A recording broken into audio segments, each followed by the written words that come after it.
G'day, May 40 here. I've been following the Israel versus Iran war with great interest. Now, Donald Trump has directed the US military to bomb 3 Iranian nuclear enrichment sites. And so all night I was just listening to the BBC coverage of the war, right? I particularly enjoy the BBC coverage because it's just delivered in such a calm, understated manner that it's quite useful to move in and out of sleep while listening to the BBC. Some things jump out at me about the news coverage, and number one, the relative lack of sophistication. So much emphasis put on the things that political leaders say literally, and to take their statements at face value, such as Donald Trump is giving 2 weeks, right, to make up a decision. But I don't think that the literal statements of people in power should be given nearly as much weight as the news media gives them, because people rarely say what they mean. They really mean what they say. And the more power you have, the more responsibility you have, therefore the more care you have to display with what you say. And so people are increasingly incentivized not to say what's exactly true. And Seymour Hersh, right, the journalist who broke the story on the My Lai massacre, he was way ahead of the game. So I subscribed to his Substack because he had what I've been told is coming in Iran, June 19th, he said. And Seymour Hersh wrote a book on Israel's nuclear program, right? He's published a 1991 book, The Samson Option. It was about the story of the making of Israel's nuclear bomb. And now he says, I've been told that the White House has signed off an all-out bombing campaign in Iran, but the ultimate targets, the centrifuges, will not be struck until the weekend.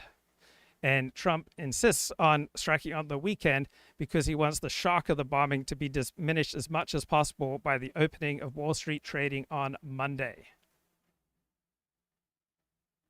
And so Seymour Hersh was right. It did occur on Saturday on the weekend. As much time as possible go by before any of the financial markets open.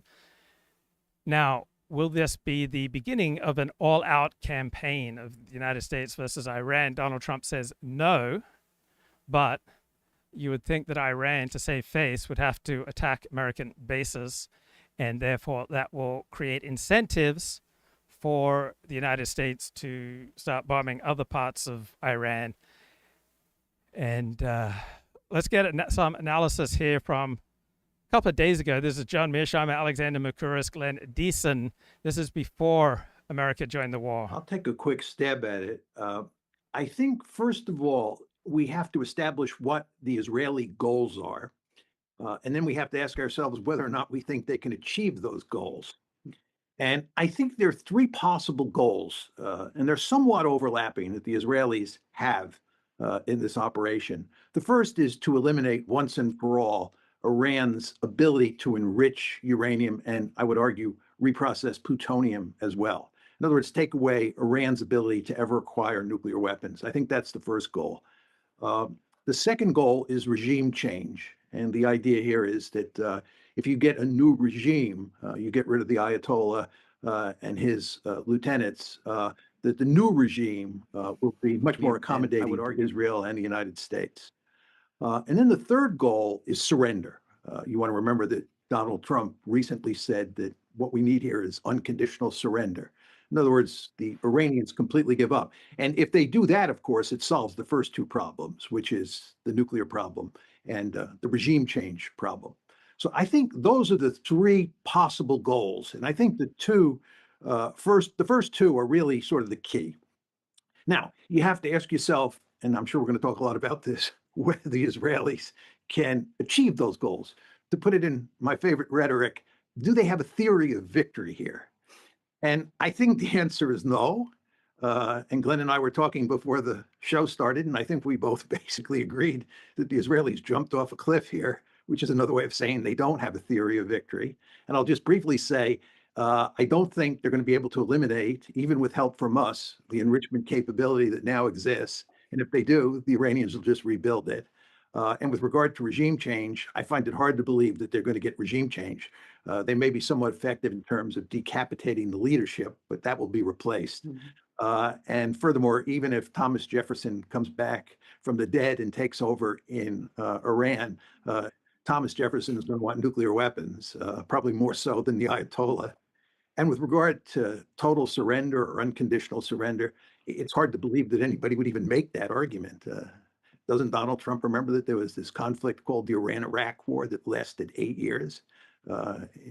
Countries like Iran, virtually all countries, just don't surrender when they're attacked. If anything, they fight back. And then the question is, does Iran have the ability to fight back? And as I'm sure we're going to talk about in great detail, they almost certainly do. So I think these goals are unachievable. I think Israel has no theory of victory. And I believe that's why they're desperate to get the United States involved in the fight. And I believe, and this is my final point, that's why Trump is now beginning to backtrack, because he doesn't want to jump off the cliff either. I think I agree with all of this. I think this is exactly where we are. I mean, I think what happened was that the Israelis greatly overestimated their ability to. So because these three guys agree with each other so often, I wonder if they fall into groupthink. Billions of dollars are being invested in the Israeli stock market based on the belief that Israel is in a much stronger position today compared to 10 days ago before they launched this war against Iran. So for the last 5 days, the Israeli stock market has gone up. Now that the United States has joined the war, the Israeli stock market should be expected to boom. So who do you think has a more astute understanding of reality, right? The people investing billions of dollars in the Israeli stock market, or these three political scientists and observers? To shape events in Iran. I think they thought that they could strike at Iran, they could strike suddenly, they could throw the leadership into disarray. They assumed that the political system in Iran was much more fragile than it really is. And now they've discovered that it isn't like that. And I think that the point about the Israelis now finding themselves in a war of attrition that they are not ready for or capable of winning against a country which is many times. So given the stunning degree of Israeli success in the first 10 days of this war, the exact precision with which they've carried out their strikes, do you really think that Israel did not add up the number of missiles that Iran was capable of launching at Israel versus the number of missile defense ordnance that Israel has to fend off the Iranian missiles? I find it hard to believe that the excellence of Israeli intelligence with regard to Iran did not consider the number of missiles that Iran has to fire at Israel and take that into account, and to add it all up. I am skeptical of the claim here by the observers on the Duran that Israel didn't do some arithmetic on this score. Bigger than themselves is absolutely true. Now, can they achieve regime change? Can they force nuclear enrichment? Can they compel Iran to surrender? How can you prevent a big country like Iran with a developed industrial base, a large scientific and technological capability from enriching uranium if that is what it is determined to do? How can you? Well, you can provide incentives, right? Incentives profoundly shift behavior.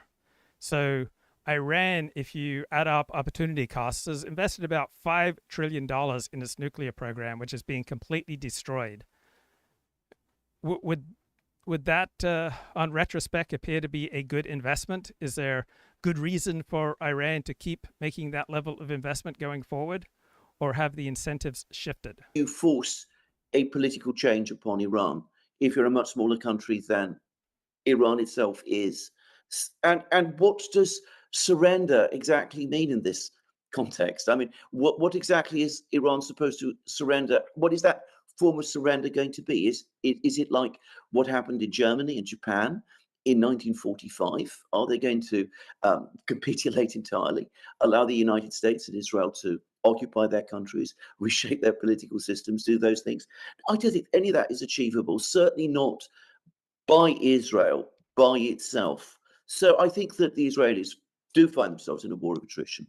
I think that they did miscalculate with the big proviso, of course, that maybe the objective was to get the United States involved from the outset, and that really was their goal, that their goal was not to win by themselves, but to bring about a war between the United States.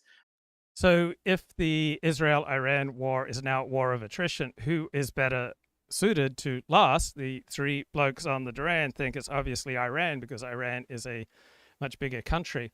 On the other hand, Iran does not have many allies, and they're not exactly rallying to Iran's defense. So who's going to resupply Iran? China? Russia? Pakistan? So right now, the one thing that shocked me is the relative lack of opposition, particularly by Europeans, to this Israeli-launched war against Iran. And Israel can tap on American reserves to resupply it. It would strike me, just on face value, that Israel is much better situated to win a war of attrition against Iran, because Israel has sources of resupply that I don't think Iran does, unless I'm missing something. Right? Russia certainly can't afford to send valuable munitions off to Iran. Is China strongly incentivized to do so? Now, Israel can absolutely decapitate Iran's economy in a few hours. All right, it can just take out Iran's oil industry. It's chosen not to do that. So perhaps Israel has chosen not to decapitate Iran's economy so as to not incentivize China to enter the war. Also, higher oil prices will be good for Russia. Russia certainly seems to be staying out of this war between Iran and Israel. If the oil keeps flowing to China, I think China gets about half of its oil from Iran, then perhaps that creates less of an incentive for China to get involved. And Iran, because without such a war, how can they win? Well, I wanted to ask, though, in terms of the assumption that Trump is backtracking now, is that sure? Is that certain? Because he could also simply be buying some time, because the Americans didn't seem to be quite properly prepared for how the Iranians were fighting back either, because a lot of the assets that the United States is bringing in, it has to be shipped all the way from the United States. It does appear that some of this caught them by surprise as well. So it could just be, buying some time and shifting some assets around until they're ready to do this strike. Of course, it is possible. Trump is having a lot of pushback, both from his own team, his own base. But the reason I ask is, what is the alternative now to? So there's a famous saying that generals are always fighting the last war. And when I look at pundit reactions to the prospect of the United States bombing Iran, it sure felt like the armchair generals are fighting the last war. It struck me as absurd and weird that the primary prism used for trying to understand this possible American strike on Iran was the 2003 invasion of Iraq. This is a different situation, and Donald Trump is a different personality from George W. Bush. I don't think the 2003 invasion of Iraq is a prism to be used. Perhaps a more appropriate prism would be the 1981 Israeli bombing of the Iraqi nuclear reactor, or was it 2007 that Israel bombed the Syrian nuclear reactor? Neither Israel nor the United States seems to want to put boots on the ground. They're not going to commit ground troops to fighting in Iran. So the assumption that the 2003 invasion and occupation of Iraq is the prism to understand this attack on Iran's nuclear facilities just seems absurd. Another thing that seems absurd in the news coverage is all the withering descriptions of regime change, and that it's just automatically a stupid thing to try to change a regime. But it's not automatically a stupid thing to try to change a regime. Sometimes it's a stupid thing. Sometimes it's a great strategy. Also, regimes are always changing, because different groups within a regime are always moving up and down in power. Power never stays static. You might think of the Soviet Union as a dictatorship, but Nikita Khrushchev, right, the dictator of the Soviet Union, was peacefully removed from power, and he wasn't executed because his peers in the Politburo thought he did a lousy job with regard to the Cuban Missile Crisis. So even dictatorships have considerable elements of democracy, and democracies have considerable elements of dictatorship. You can make a pretty good argument de facto that the United States president has all the foreign policy power that King George III possessed at the time of the American Revolution in the 18th century. There are numerous precedents in American history for a president ordering a strike like this without approval from Congress. And so it strikes me as absurd that there is so much attention paid to suddenly the legality or the illegality of this strike. And it just seems tendentious to put so much emphasis on the legality or the illegality of these various wars. You constantly hear that Putin's invasion of Ukraine was illegal.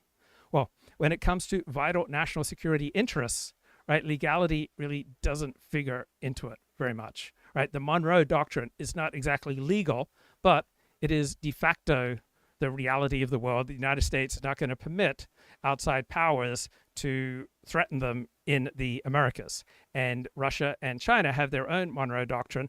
They again look askance at any outside power threatening them on their doorstep. That's why Russia decided to wreck Ukraine. It warned the West that it would wreck Ukraine if the West appeared set on trying to incorporate Ukraine into NATO. Now, you might argue in legal language that the West was not making Ukraine a part of NATO. That wouldn't happen for many years, if at all. But Ukraine had been absorbed de facto into NATO. That's why Ukraine has had so much success fighting back against Russia, because it has effectively been a de facto member of NATO. It has effectively been trained by NATO. It's effectively been supplied by NATO. It is effectively receiving intelligence from NATO, directing many of its strikes and operations. And so just because NATO isn't formally making Ukraine a part of it, NATO has effectively, de facto, in a reality basis, incorporated Ukraine into its bosom and armed, supplied, directed, and trained Ukrainian forces. And that's why Ukraine has had so much success.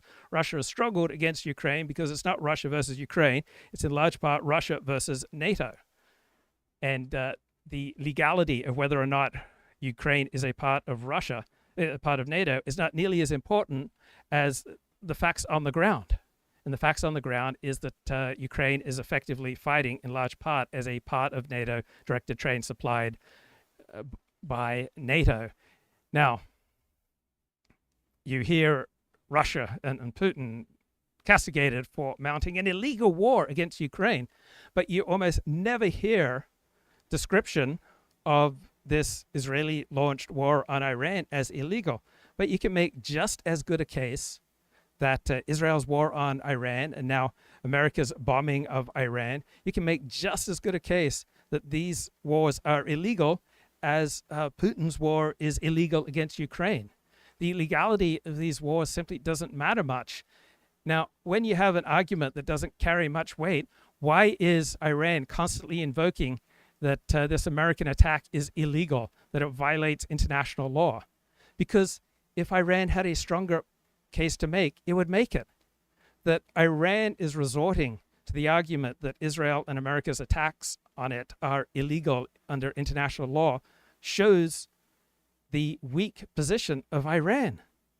If they had something more powerful, if they had a response that was more threatening, and there are many more powerful and threatening responses than words, but if you are going to make a verbal response to these attacks, you'd think you'd make a stronger attack rather than just saying it's illegal under international law, right? If someone, if your best friend sleeps with your wife, will your primary argument, will your primary response be this is illegal in some conception of religious, ethnic, or secular law?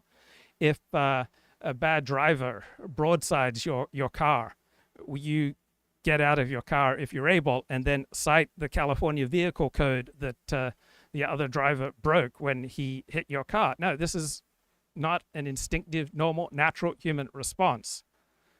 It's the type of response you make when you don't have any other response. So I think that Iran's invocation of violations of international law indicates how weak its case is. And when the mainstream media castigates Putin and Russia for illegally invading Ukraine, it also invokes how weak the case is against Putin and Russia invading Ukraine. It was in Russia's vital national security interest to invade Ukraine. And it's completely against America's vital national security interest to support Ukraine to the extent that it has, and to try to avoid this reality, right? You get instead all these conversations about legality and illegality.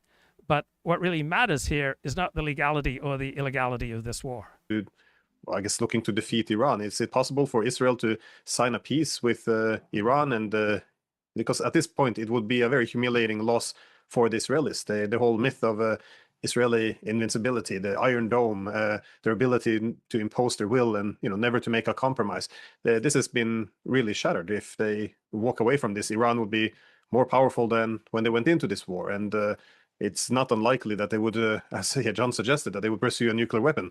I think the nuclear weapon was something they didn't want because they feared that if they got it, the Saudis would get it, and maybe the Turks would get it.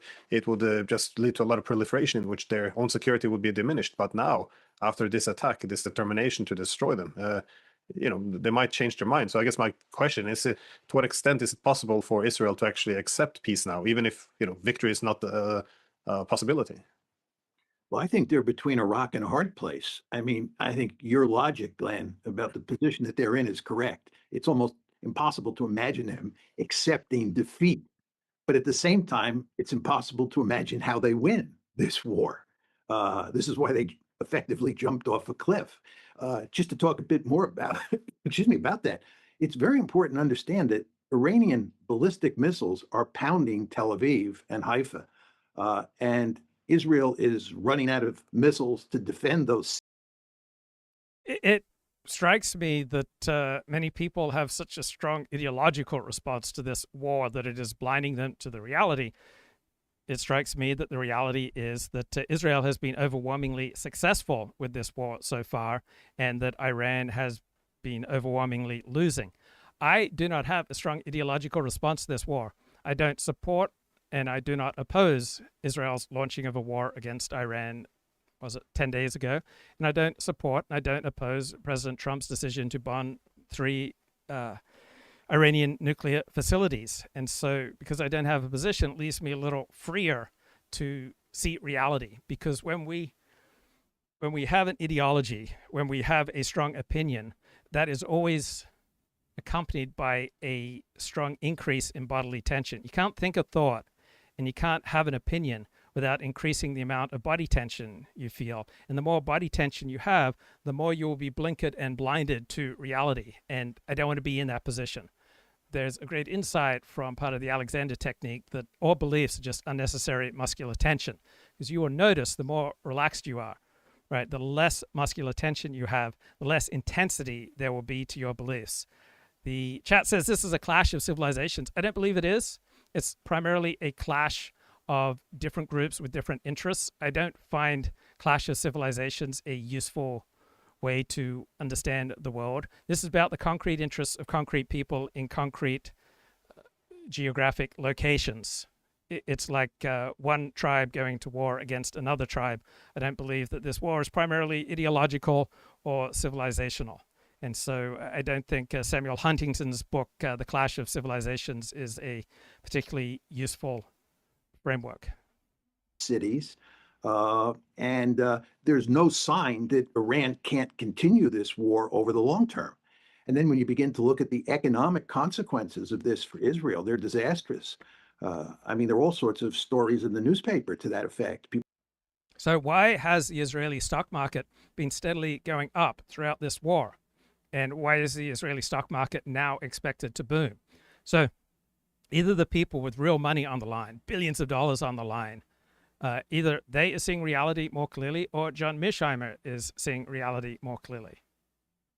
People say that if the Israelis have to continue for 1 or 2 months, their economy is going to be wrecked and all sorts of terrible things are going to happen. Well, the last time Iran fought a war like this, it went from basically 1980 to 1988. And according to my calculations, that's at least 8 years.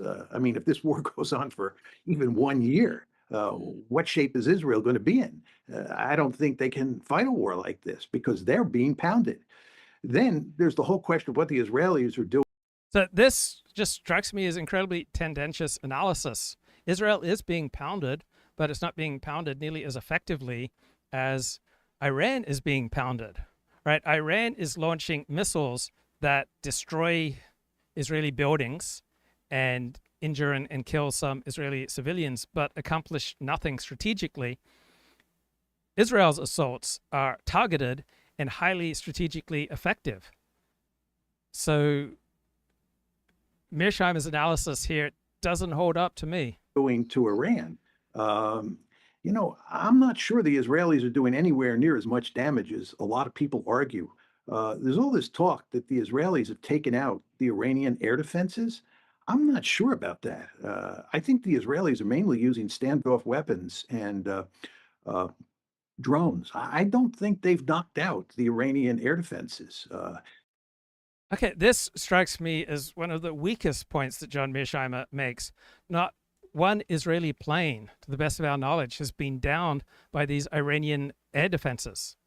Right? The evidence seems to be overwhelmingly that Iran does not possess formidable air defenses. Right? Iran didn't even mount a shot, an attack on the American bombers carrying out their missions against the Iranian nuclear facilities. And so it just seems, correct me if I'm wrong, that Mearsheimer is completely disconnected from reality here. Where is there any evidence that Iran possesses formidable air defenses? I am completely unaware of any evidence of that. It strikes me that all the evidence points in the opposite direction. Also, where is the evidence that Israel is unprepared for this war, that they did not have accurate intelligence? Where is the evidence that Israel is getting caught unprepared napping? Where is the evidence that Israel is just shocked and caught unawares? I'm completely unaware of any such evidence. You know, all sorts of people are saying, what happened to the Iranian air defenses? I can't believe that we've heard nothing about them. It's as if the Israelis swooped in there on the first day or two and just eliminated them completely without those air defenses firing any missiles at Israeli aircraft. This is not the way wars usually play out. Maybe the Israelis have some magic formula. And this gets back to last October when the Israelis attacked Iran. And the Israelis said that they tore apart Iranian defenses. They penetrated into Iran and did all sorts of damage. So on the face of it, if you just look at the evidence without a tendentious or ideological argument, right, who seems to have the more realistic assessment of reality right now, Mearsheimer or the conventional wisdom that Iran has no effective air defense? Inside of Iran with these aircraft that were flying over Iran. A number of people said at the time that the Israelis had a whale of a time dealing with those defenses. They backed off, and what they did was they fired missiles into Iran from countries like Iraq. They couldn't get in there. And I think basically that's what's happening today. It's very hard to get your head around this whole issue because the report. Is there any evidence of what Mearsheimer is saying? Is there any evidence that that is true? All right, Kip's Labyrinth says the Jews couldn't coexist in peace in their host nations. So Christians have been wiped out in the Middle East, right? Christians have been taken as sex slaves. Christians have been raped. Christians have been terrorized. Christians have been slaughtered. Christians have been genocided. Christians have been driven out of the Middle East. So why is it that Christians can't coexist in peace with Muslims in the Middle East? Or does it have nothing to do with Christians being unable to exist in peace? It's rather that the Muslim nations of the Middle East feel strong enough, incentivized to slaughter, terrorize, rape, and murder and genocide Christians. So is it really a reflection on Christians that they've been genocided? Is it primarily a reflection on, who was it between the Houthis and the Tutus? The Houthi, what was that civil war in Africa? Was it Tutsis? Rwanda, right? There was a Rwanda civil war. You had the Tutsis and the Hutus, and who were the people getting slaughtered? So the people who are getting genocided in Rwanda, is that a reflection of their inability to live with their other tribe? Right? Was the Rwandan genocide primarily about the evil of the side that got genocided? Right? That would be a pretty courageous argument to make. So Kip says the Jews couldn't coexist in peace in the host nations. Well, Jews have lasted longer and maintained their own distinct identity while living as a minority in the diaspora than any other people of which I'm aware. So I think a more astute question is, what is it that has enabled Jews to exist as a minority over millennia, and no other group has such a long track record? So what's your answer to that? For approximately 2,500 years, the vast majority of Jews have lived in the diaspora, and they have lived and survived, right, as generally a tiny population, and they have maintained their own separate identity. So Kip says something in Jewish programming is incompatible with peace. So is there something in Christian programming that is incompatible with peace because Christians were genocided by Muslims in the Middle East over the past couple of decades? No self-reflection ever? Well, where's your self-reflection, Kip? Why is it that it's only when Jews are being genocided that the problem is with Jews, but when any other group is genocided, then it's not due to their own fault, right? It's difficult and challenging being a stranger, being a tiny minority. Life is always easier when you're part of the majority. And the more you have in common with the people around you, right, the easier your life will be. Reporting in the mainstream media is so terrible. But I don't think the Israelis have taken out those air defenses. And then this brings us to the Comment in the chat, John Mearsheimer is a self-hating Jew. He's not Jewish. Americans. You know, there's all this talk that we're going to take a 1 B-2 bomber, fly over Fort Eyal, you know, drop a 30,000-pound bomb on Fort Eyal, and that's going to solve the problem. I think they're going to be air defenses. Oh, so Mearsheimer thinks they're going to be air defenses that will repel such an American attack. Around Fort Eyal that we're going to have to deal with. Why is he smiling? Why does the prospect of formidable Iranian air defenses against American bombers make him so happy? There are going to be GPS jammers around Fort Eyal that we're going to have to deal with. And even if we get up over Fort Eyal and we can drop one bomb, that's not going to be enough. So his analysis was wrong with regard to the formidable nature of Iran's air defenses. There wasn't even an Iranian shot fired, apparently, from the reports that we have against American bombers. When it comes to jamming, it appears to have been done primarily by the Americans, not by the Iranians. So I wonder, does John Mearsheimer have a chip on his shoulder where he imputes, you know, vastly greater Iranian power and capability than is really there? Because the Americans did exactly what he is mocking here, right? He is smiling and laughing at the prospect of Iranian air defenses tearing into American bombers. It seems that he's in tension with reality.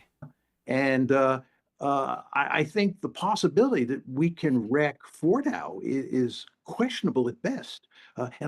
Well, the evidence right now seems to be that we did precisely wreck Fort Eyal. I think, by the way, this is one of the reasons that Trump is getting cold feet. There are now all sorts of articles appearing about what. And the evidence goes completely against this. Trump didn't get cold feet, right? He's been moving in this direction for quite some time, and I've been posting about it. So March 29, I started posting about American forces moving into bombing positions to go against Iran. So what stunning thing will Trump do next? Right, this is my post on yourmoralleader.blogspot.com. Right, I ask Grok, what stunning thing will Trump do next? Grok says, research suggests Trump may order a military strike on Iran's nuclear facilities, given the recent military buildup. Seems likely this action would be in response to Iran's nuclear program with B-2 bombers right at Diego Garcia, indicating preparation. And then I also posted March 29, are we closer to bombing Iran now than a week ago? And yes, Grok says we appear to be much closer to a potential military confrontation with Iran compared to a week ago. And then I did a show about 10 days ago talking about how America was on the brink of attacking Iran. So Mearsheimer's analysis does not strike me as keeping up with reality. Right? It's just looks to me like reality is pointing in the very opposite direction from his commentary. Fort Owl looks like, just how deep the enrichment capability is buried in that mountain, and how far down into the mountain these 30,000-pound bombs can go.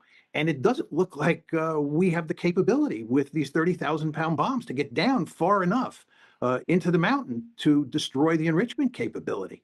So, and again, that assumes that we get over the target and we have pretty much a free shot. And I'm not sure that's true, because again, I think the air defenses are there. I think the GPS jammers are there, and it's going to make it a devil of a task for us just to get up over that target.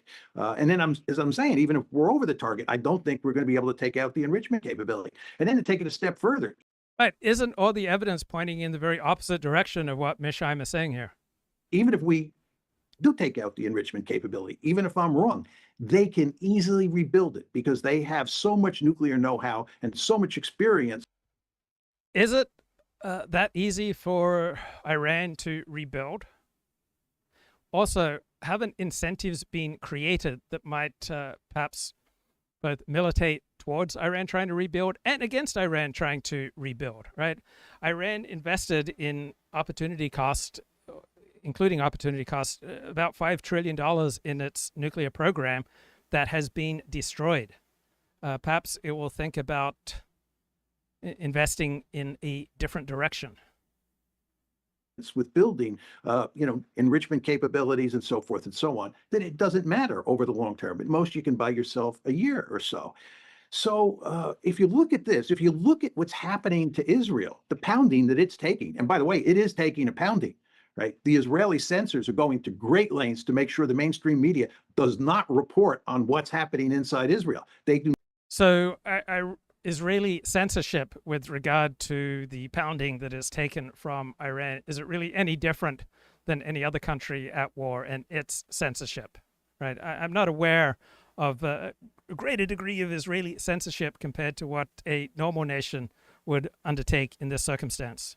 Do not want cameras in there. They do not want. Is there strong, they do have cameras, right? I see constant footage, video footage and photographs of the damage that Israel is absorbing from these attacks against Israel, sending millions of people into bomb shelters. First responders telling Fox News there were 10 different impact sites and more than 80 people wounded. We're also getting reaction today from Israeli officials, including the country's prime minister, to President Trump's decision.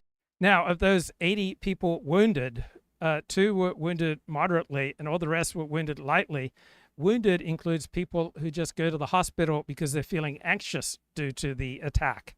And so I just don't see much evidence that these Iranian strikes have a strategic purpose, that they are directed in a winning formula for Iran.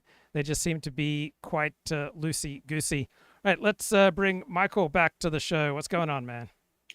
40, how are you? I'm good, man. Yeah, it's interesting you say that because I can't figure out whether Iran is hurting Israel or not. It's like you look at one X thread and it'll say, look at this devastation, and there'll be pictures of bombs and cities blown out. And then you'll hear a pundit say, oh no, like there's no problem. They're good. It's totally ineffective. So I wouldn't really have any way to distinguish or to determine whether Iran is really having an effective counterattack or not. Yeah, so obviously we don't know fully what's going on, but there does seem to be, from all the evidence that we can see, it seems to be Israeli civilian facilities that are absorbing these Iranian hits, and so from the evidence at hand, it does not appear that any of Israel's strategic capabilities have been reduced by Iran's bombing. Now, of course, Israel may hide that, but it just strikes me that Israel's able to hit everything that it wants to hit in Iran, and I just don't see any evidence that Israel's strategic capabilities have been reduced when Iran is launching missiles into Israel's civilian population and taking down apartment buildings, that doesn't really serve much of a strategic basis. When Germany started switching the purpose of its great air war with Great Britain to bombing civilians, it indicated that they recognized that they weren't able to achieve their strategic aims. So I just don't see what strategic aims are accomplished by Iran bombing various civilian apartment buildings. I was actually just going to make that same analogy, which is that I slightly disagree with the intent, though. I think in World War II, Germany just started bombing London, Battle of Britain, and it just had no effect on the course of the war. It just kind of terrorized people, but also made them double down in their defiance. Whereas Germany would have been better advised to go after strategic targets, like you said, airfields. But I don't think that Germany did that out of a sense of like, oh, we can't do anything effective. I think they did that because just out of like spite, because London bombed certain cities in Germany. Right. I'm sure it feels good to bomb the enemy, and it probably felt good for Germany to return the favor after Britain had bombed German civilians, but it didn't accomplish strategic goals. I recently read, I listened to on Audible, quite an interesting book, a minority perspective on World War II, that essentially made the argument that World War II was won overwhelmingly by the air campaign of the Allies and not by armies and not by the Soviet army. And they had a very good argument in favor of that position, and that is that both the Allies and the Axis powers overwhelmingly spent money on air defenses and on their air campaign. So where did Germany choose to spend its military dollars? Compared to tanks, right? They invested 10 times as much in aircraft and in anti-air defenses as compared to the army. So when you just look in terms of spending, World War II showed that it was the air branch of the military that got the overwhelming amount of funding, both by Germany and by the Allies. Right. And in World War I, air power was a novelty. And then in World War II, it was just like co-equal to ground troops. I read that if you look at, again, the kind of the air battle between England and Germany, one of the edges that England might have had is that they had their pilots on rotation. So you would fight, you would take flight, and then you'd have a few days off. You'd have a week off. Whereas Germany was just go, go, go, and they were totally burnt out. So, but yeah, the Battle of Britain, 1940, that was really the first loss of Germany. I was going to say Nazi Germany, but I don't want to get you shadow banned or something. So if people are interested in this minority opinion on the war, it's a book called How the War Was Won by an academic historian. So it's not just armchair pundit. How the War Was Won by Phillips, Payson, O'Brien. So I don't have a strong opinion on this war, whether Israel was right to launch it against Iran. I don't have a strong opinion whether Iran was about to create a nuclear weapon. I don't have a strong opinion on whether or not it was a good thing for Donald Trump to bomb the Iranian nuclear facilities. How about you? Yeah, I was pleased to hear you express that neutrality. I'm against it. I don't think it's a good idea. I'm disappointed that Trump made this choice, but I'm not registered at a 10 on that opinion. I'm at like a 6 in my intensity. And you can see people on X are at like 11 on how upset they are.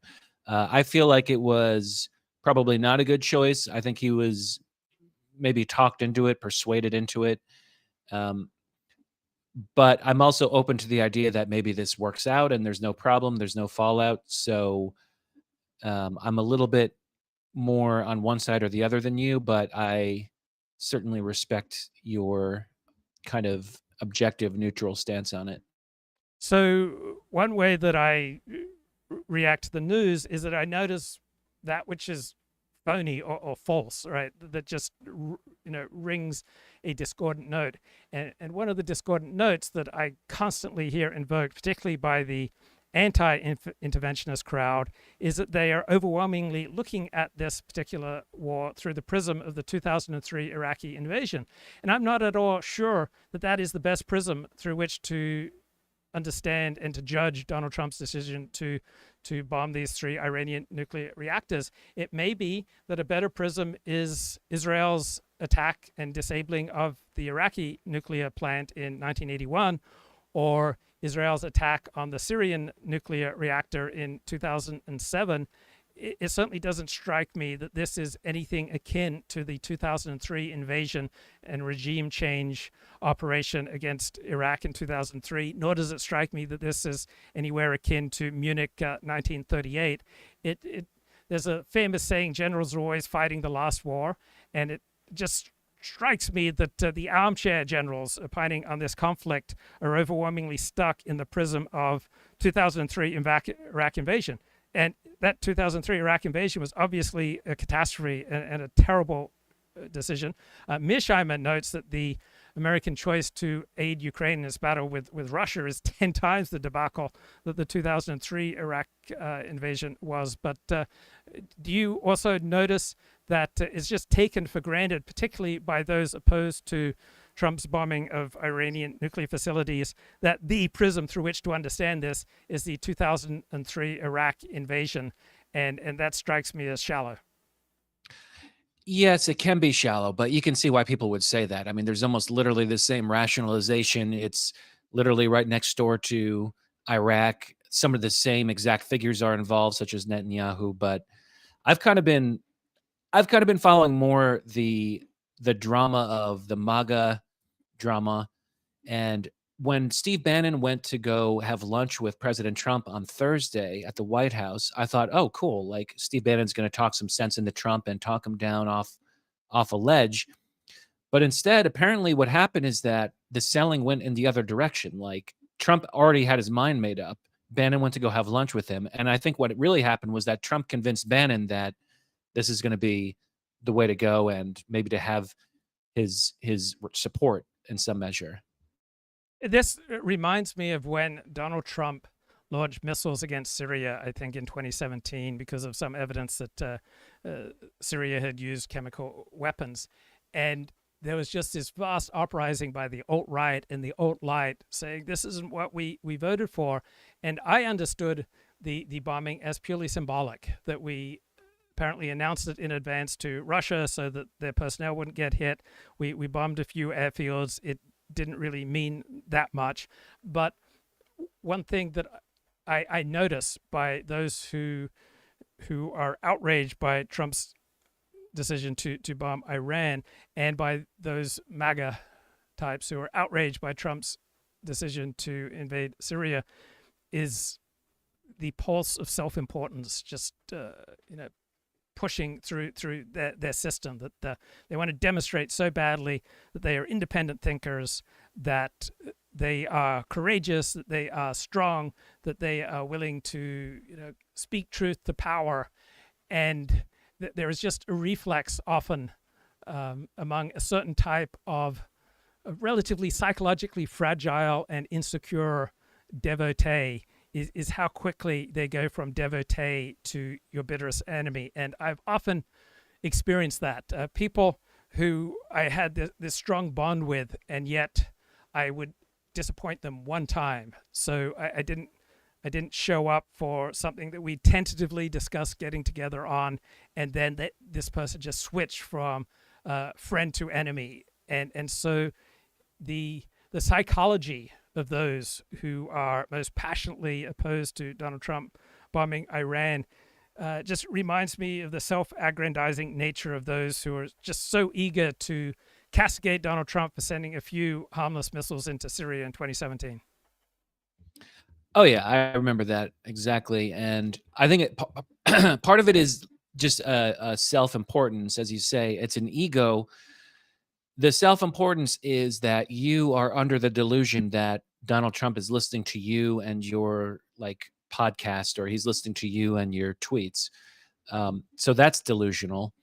And, like I said, the bombing of Iran, it registers as like a disappointment, but I'm not going to change my overall opinion of Trump because of it. I think what I'm almost equally disappointed is how he's treated his friends like Tucker and Elon Musk. We never even talked about that. I mean, why can't you keep these people happy and in your inner circle? Keep them inside the tent.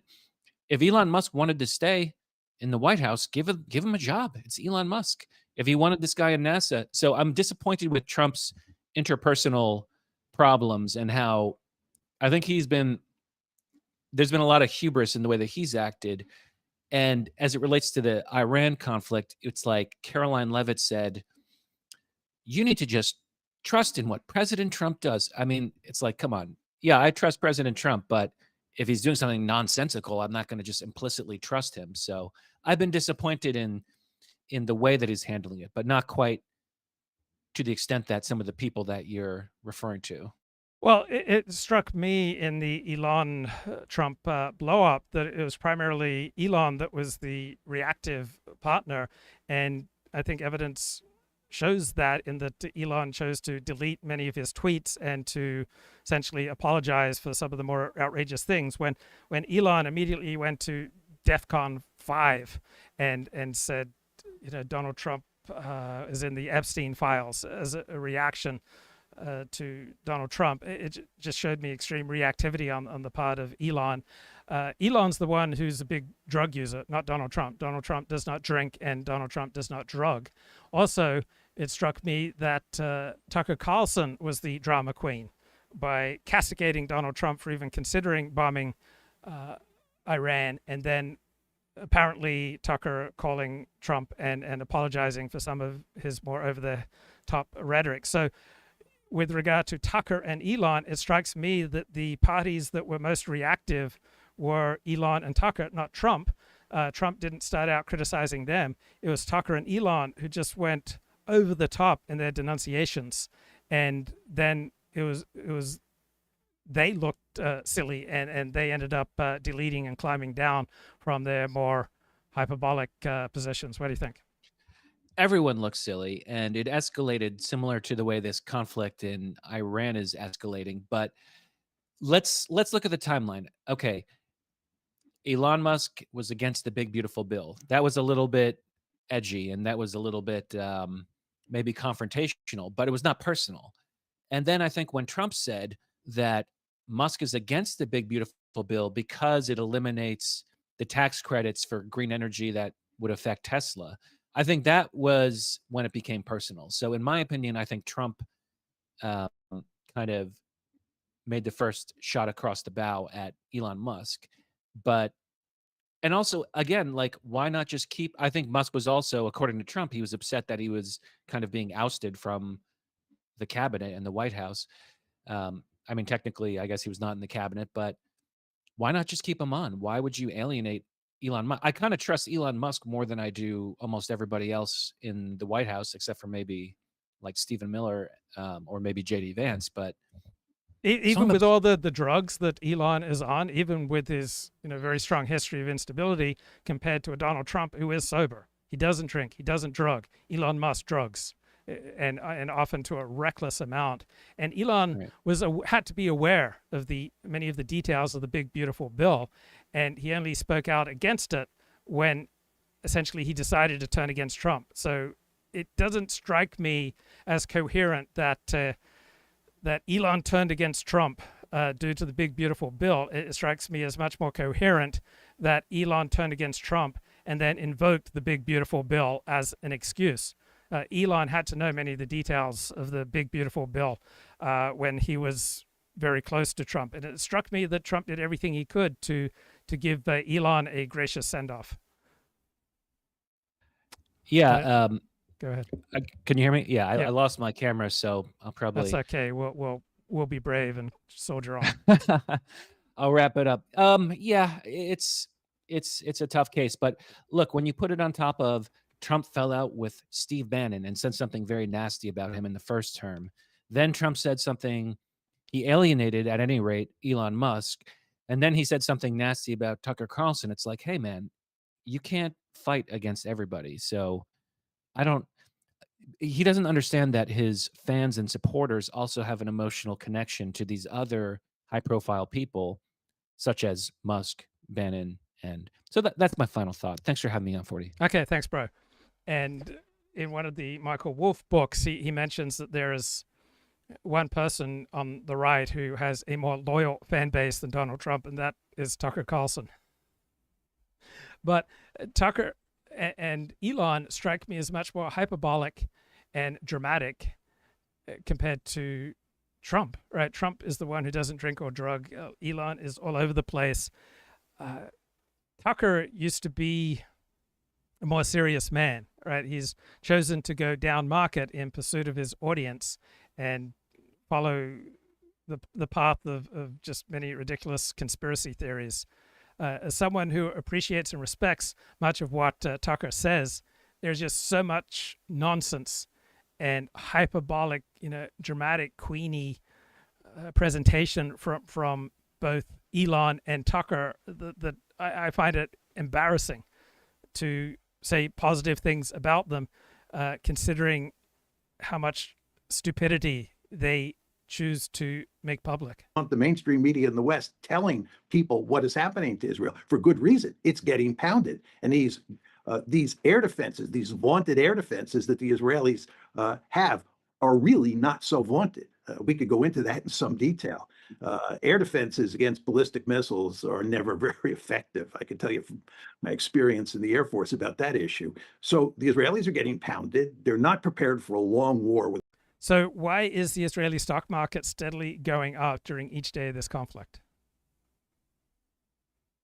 Because I agree with both of you. I think the US is vulnerable to maybe even more so than Israel in the region, given that a lot of its assets might be more exposed. So it doesn't mean the US can't bring a lot of pain to Iran. It just means that the United States is also very exposed. So it's surprising to me that there's been such a huge miscalculation. Is this just regular hubris, that this is just, a bit like we do with the Russians? There is, gas station masquerading as a country. The Iranians are just these backwards Ayatollahs who, hate the Jews and, they do not have the capabilities of fighting back. How do we end up in this situation? Because the fact that It strikes me right now, looking at things, that Iran has miscalculated. Now, even though I'm ideologically not committed to any particular position on whether or not Trump should have bombed Iran and whether or not Israel should have launched this war, I do emotionally, physically, viscerally have a reaction. And my physical, visceral reaction is I'm glad to see Iran pounded. Right? It feels really good to me. Right? I emotionally don't like Iran due to being the fount of terrorism all over the world. It's threats to annihilate the Jewish state. It's threats to destroy the United States of America. It's 50-plus year campaign to drive America out of the Middle East. The Iranian regime killing up to over 1,000 American service members and taking people in the American embassy in Tehran hostage for over a year. I don't like Iran. I am emotionally, viscerally, really happy seeing it get pounded. It feels really good to me. The fact that Israel, with the support of the United States, actually went to war with Iran. Everyone knew from war games and all what a unmitigated disaster this could be. Was it only to bring in the United States? Or it's just hard for me to see the calculation behind this. Right, can I just say a few things here? I mean, first of all, I think we must make a distinction here between Israel and the United States. Now, going back to points which John has said many times, in many places, in fact, going back many years, Israel has for some time, and I think visibly so since October 2023, found itself in a strategic crisis. It cannot bring itself to negotiate its way out of that crisis, because that would call into question many things about itself that it doesn't want to confront. So it has consistently escalated and it has consistently gambled. So how can you tell when you're out of touch with reality?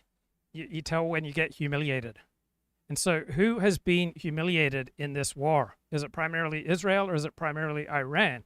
On the face of things, it strikes me that it's primarily Iran that has been humiliated. Its proxies are not supporting it. Russia is not supporting it. China does not seem to be doing anything to support it.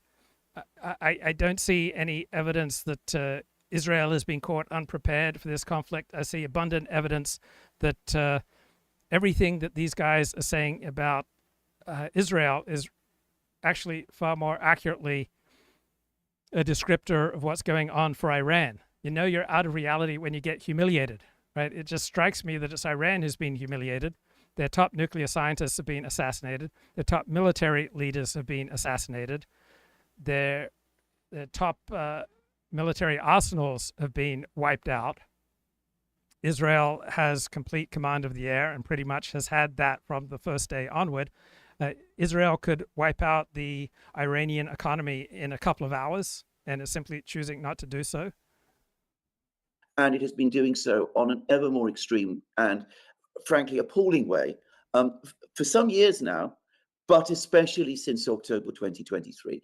If you look at that, it seems weird to me, this framing that it's Israel's response to having over 1,000 of its citizens massacred, that's the appalling thing.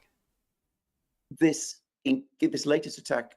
The head of the United Nations was very quick to condemn America's bombing of Iranian nuclear facilities, but weeks went by before the same bloke said anything about Hamas's slaughter of over 1,000 Israeli civilians on October 7. In Iranian context, you could see that this is an example of Israel, again, simply raising the stakes, increasing its gamble as that strategic. So Israel is clearly climbing the escalation ladder, and part of it may be a gamble, but it might be a calculated gamble, because Israel seems to have conducted the war against its adversaries in a masterful fashion. It finished off Hezbollah. It has severely damaged Hamas, and now it has taken down much of the Iranian regime. Strategic crisis that it is facing all around itself is deepening. Now, the United States is in a different position because they are not as connected to this situation in the Middle East as Israel is. It was amusing to me on the first day how in the first hour that Marco Rubio, Secretary of State, rushed out with a statement saying this is Israel's war, right? This is something that Israel's choosing to do. The United States is not in it. But the U.S. is so deeply intertwined with Israel. The U.S. subsidizes Israel. The U.S. supplies Israel. The United States is Israel's greatest protector. And so to claim that Israel is conducting a war against Iran completely independently of American wishes did not strike me as plausible. But what is extraordinary, and again, it goes back, I think, to the point that many people, including John, have made, this is my own interpretation, John is here, he can correct me if I'm wrong, is that the United States repeatedly seems to be intending to make Israel's strategic problems its own. It doesn't have to, but it has now chosen to do so. So do the United States have interests in the Middle East? All right, clearly America has interests in the Middle East, right? The Middle East is the greatest source of the world's oil. And I agree with Mearsheimer that America's greatest geostrategic interest is in Northeast Asia. Second greatest geostrategic interest is in Europe, and third greatest interest is in the Middle East. But to claim that America has absolutely no interest whatsoever in the Middle East doesn't seem to hold up. Now, that doesn't mean that we should bomb Iran. That doesn't mean that we should maintain all these bases necessarily. It doesn't mean that we should be more deeply, less deeply intermixed with the Middle East. But to claim that America has no geostrategic interests in the Middle East doesn't hold up to scrutiny. Wise U.S. administration, one which had the geopolitical interests of the United States at the center of its policy, would absolutely not want a conflict with Iran, would want a stable situation in the Middle East. It would want to transfer its military assets to China, to the Pacific, because that's what it says is the zone of ultimate destiny as to who will be the future great power. Instead of which, the United States doesn't seem able, or doesn't seem to want even, to distance itself from these increasingly reckless gambles of its Israeli ally. And we can see how that is now leading the United States also into a strategic crisis, and one which it too may find it cannot walk away from. The United States has enough detachment from Ukraine and the crisis there to be able to walk away. It doesn't have that same degree of detachment from what seems to be going on between Israel and Iran. Just to pick up on The United States has been so deeply enmeshed with Ukraine's defense against Russia that it's going to damage American-Russian relations for many years going forward. It didn't seem strong argument there. this, I think, Glenn, there's no question that the Israelis want us in the fight. What they're now saying, Netanyahu said this yesterday, is that Israel's on the verge of a great victory, and what the Americans should want to do is jump on the bandwagon so that we can participate in the great victory. This, of course, is the exact opposite of what's going on here. They're in deep trouble, and they're trying to suck us in for that reason. And I think they understood from the beginning that they would need us to come in at some point. But I think what happened here is that initially Trump paid attention to what the mainstream media was saying and what the Israelis were saying, which is that they launched the shock and awe campaign. They caught the Iranians with their pants down. They destroyed their air defenses. They were pumped. Okay, let's have a look at some comments here on X. Kip says, backing Israel has cost MAGA, especially among the youngest voters. Trump hasn't made a dent in the illegal alien crisis. You simply cannot say that and have any credibility, right? The Border Patrol in May released exactly 0 illegal aliens into the United States. All right, illegal immigration has been absolutely crushed under this Trump administration. The evidence points towards 1 million people in this country illegally have self-deported since Trump took office. Right? Trump has made a huge dent in the illegal alien crisis. He can't or won't fix the dollar crisis. Which dollar crisis? The dollar crisis that the dollar is overvalued, or the dollar crisis that the US dollar is undervalued? And now he's backed the most psychopathic regime in the world versus Iran. So if you think that Iran is some kind of model of mental health versus Israel, if Israel is so psychopathic, how is it so incredibly effective? Donald Trump's lost the people? I don't think so. I think this is an incredibly naive perspective. Number one, and most importantly, the American people don't care that much about foreign policy. The American people, like the Japanese people and the English people, the French people, the German people, the Australian people, the Chinese people care primarily about their own welfare, right? They don't primarily care about foreign policy. Number two, to the extent that the American people have an opinion on foreign policy, it's traditionally been more pro-Israel than pro-Arab. Now, among Trump voters, right, it's decidedly much more pro-Israel than pro-Iran, pro-Arab. Among non-white, non-Trump voters, then you get much more support for Muslims and the Palestinians. But overwhelmingly, it's the losers of the world who side with regimes like Iran and the Palestinians. I don't understand what the great contributions to the world that Iran has been making, or that the Palestinians have been making, right? Their primary contributions to the world have been terrorism. Pummeling the country. Israel's Iron Dome was going to protect Israel. This was going to be another great victory for the Israelis. Iran was going to end up looking like Syria. And I think that Trump was, he bought on to that rhetoric. But as we all know, wars usually don't play out so simply. And the shock and awe campaign, which was effective. I mean, there's no question the Iranians got caught with their pants down, but it was not a decisive defeat by any means. The Iranians recovered. And I respect this part of the analysis, right? You recognize that Iran was caught with its pants down, but the battle against Iran may not be decisive. And they began to retaliate. And as the war is now unfolding, and we're beginning to think about what would be involved in attacking Iran, we're talking about the Americans attacking Iran, it does not look like a pretty picture. And I think every day Trump and his principal advisors understand that. They understand that people like Lindsey Graham and other people who are basically owned by Israel can stand up in the public square and say, we should do this, we should do that, we have the magic formula, the Americans and the Israelis together will produce this great victory, and so forth and so on. But the fact is, if you're the president of the United States, you're principally responsible for the security of your country. You're the person who makes these hard decisions. You have to think long and hard about whether you want to do this. And I think the information that's now percolating up from inside the establishment is telling Trump that you better be really careful here. It's very hard to see how we can win this. And you're beginning to see this appear in the mainstream media.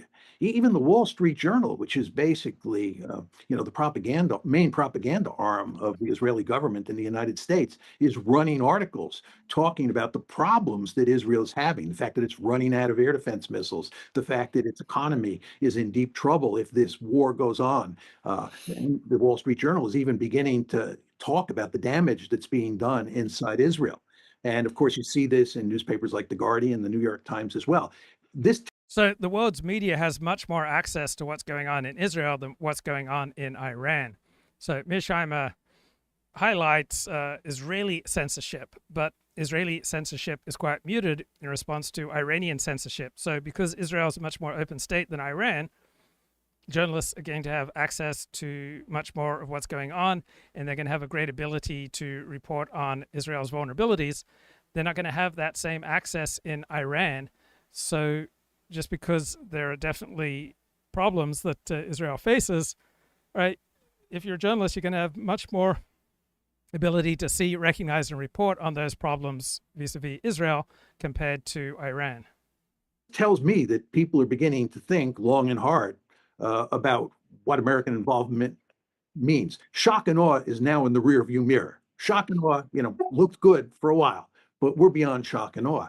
And I think for that reason that Trump is beginning to hesitate. But as you were saying, Alexander, the fact is that the United States almost always does Israel's bidding. Okay, Kip says, I knew 40 was a sadistic son of a gun when he reported on Israel's pager attacks with glee and enthusiasm. So, yeah, I felt glee and enthusiasm that terrorists were wounded, that thousands of terrorists were wounded, particularly terrorists intent on murdering, torturing, and raping Israelis. Why is that some kind of psychopathology? Anything that you love, you will hate that which threatens it. So the healthy response to groups that want to rape, torture, murder, and commit genocide against your group is to hate them. And I felt absolute glee when Hezbollah terrorists with very few innocent parties were wounded and sometimes killed by those Israeli pager attacks. It was absolutely audacious attack. It was brilliant. Does 40 consider the fact that Israel might be lying about Iran's attempts to get a nuclear weapon for 30 years? So seriously, you think on the balance of evidence that Iran is not pursuing a nuclear weapon? I expect Israel to lie, right? I expect individuals and groups and nation states to lie. And so it wouldn't shock me that Israel would tell lies, just as it wouldn't shock me any nation tells lies. Remember Colin Powell lying about Iraq's yellow cake? He said he had proof in his manila folder it was all a lie. Yes.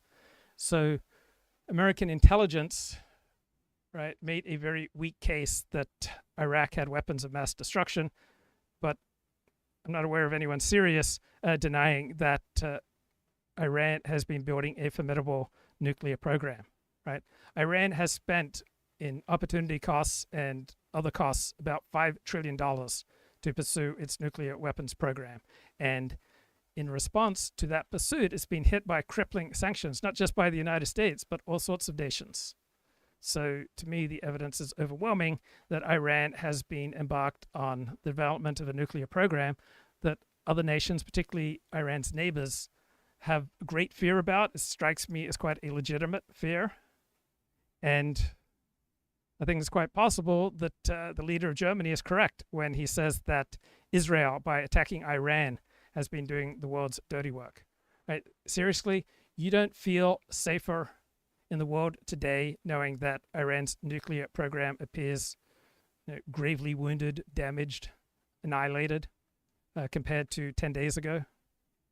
Right? Iran's the greatest source of terror in the world. You don't feel a great sense of relief that Iran is in a much weaker place now compared to 2 years ago, 10 days ago?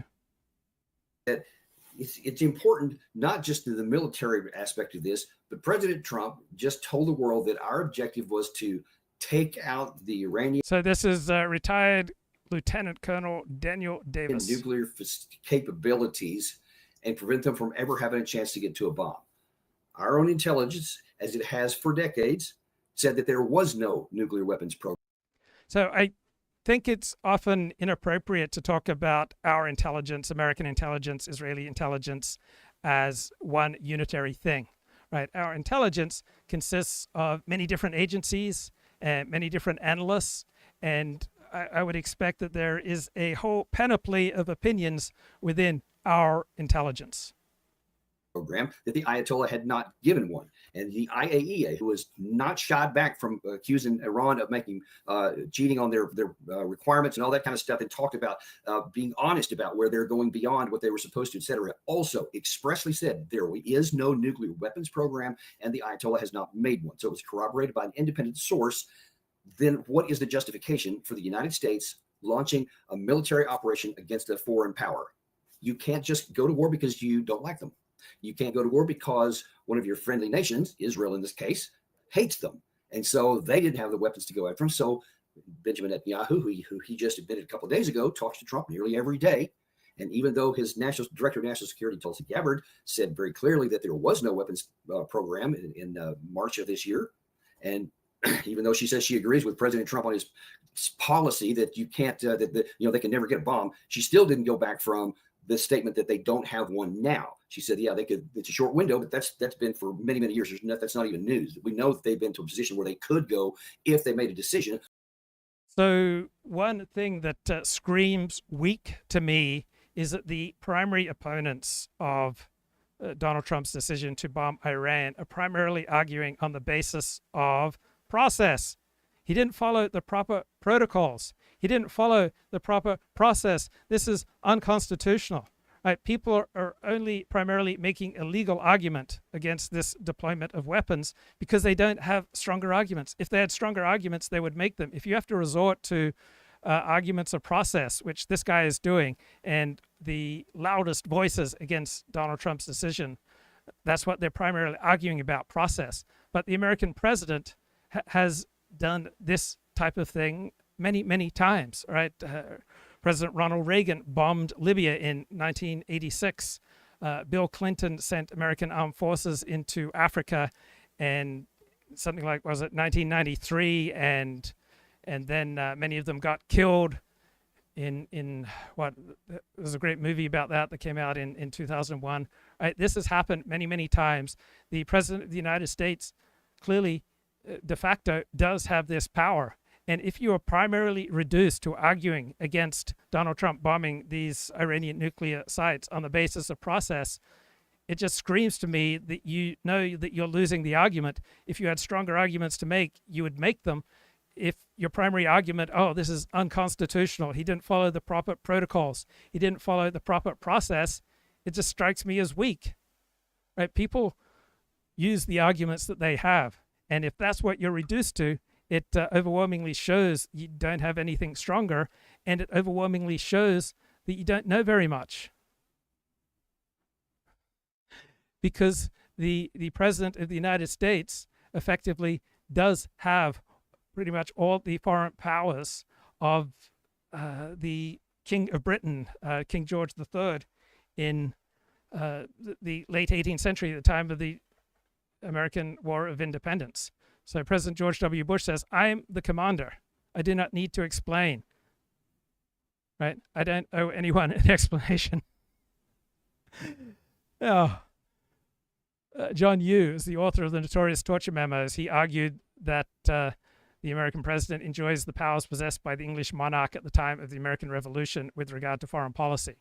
So Parliament retains the powers of the purse, but the king and the American president possess unbounded discretion over the use of military force. Why has the power of the president steadily increased? Because it's the one branch of the American political system that can immediately respond. So whether it's COVID or inflation or unemployment or a threat from Iran or a 9/11 style attack, people primarily look to the president of the United States to respond. And when there's a global financial crash, when there's a Wall Street crash, people primarily look to the president of the United States because that is the one branch of government that can most quickly, effectively, and nimbly respond to a crisis. And when there's a crisis, the ordinary rules don't apply. And so that's why the American president has this much unilateral executive power. The No Kings March 8 days ago didn't strike me as possessing a formidable, coherent intellectual argument, because they weren't arguing against enormous executive power. They were arguing against enormous executive power that was being wielded against them. They love enormous executive power when it's being wielded by people like Joe Biden and Barack Obama and Bill Clinton, when it's being wielded on their side.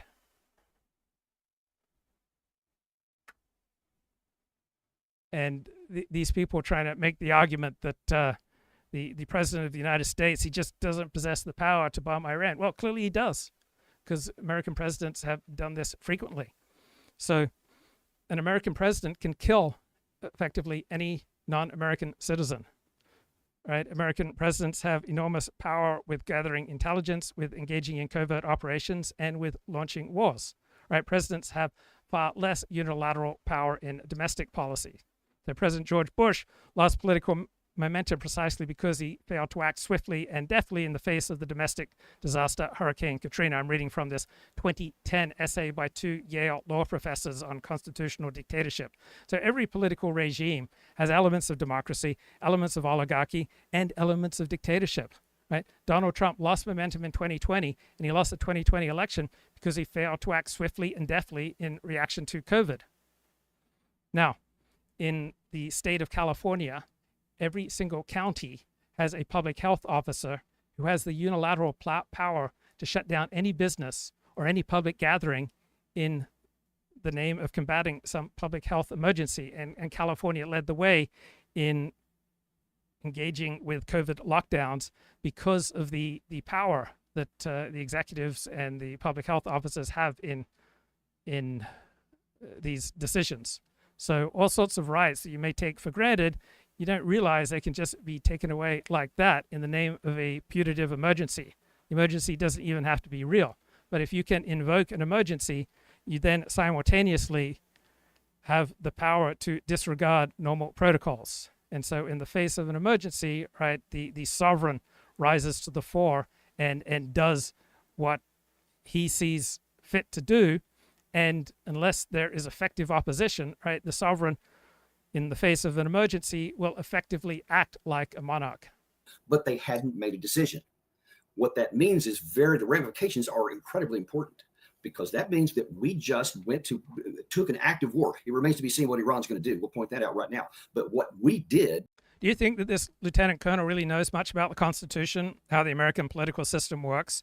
It just strikes me here that he's at war with reality, and he doesn't really know much about what he's talking about, that he viscerally doesn't like Donald Trump's decision to bomb Iran. But if he had a stronger argument, he'd make it. Instead, he seems mired in process, just like leading Democratic politicians. So it was funny, leading Democrats opposed George Herbert Walker Bush's assembly of a coalition to take back Kuwait from Iraq in the 1991 Gulf War. But then that was such a stunning success that Democrats got embarrassed, and leading Democrats ended up supporting President George W. Bush's disastrous 2003 invasion of Iraq. Now, in reaction to the humiliation of supporting that invasion, now Democrats are reflexively just opposing this Donald Trump bombing of Iran. And so almost all the leading Democrats have come out in opposition, but they are basing their argument primarily on process. And when you're arguing on process, you're losing. Right? That is not a winning formula. Why are they arguing on process? Because they don't have a stronger argument at hand. If they had a stronger argument at hand, they would make it. past tense now is we have taken an active war against another sovereign country. All right, this guy's a retired lieutenant colonel. He has expertise in matters of the use of the military, right? He does not have expertise in the Constitution. Why is he invoking a topic that he doesn't know much about?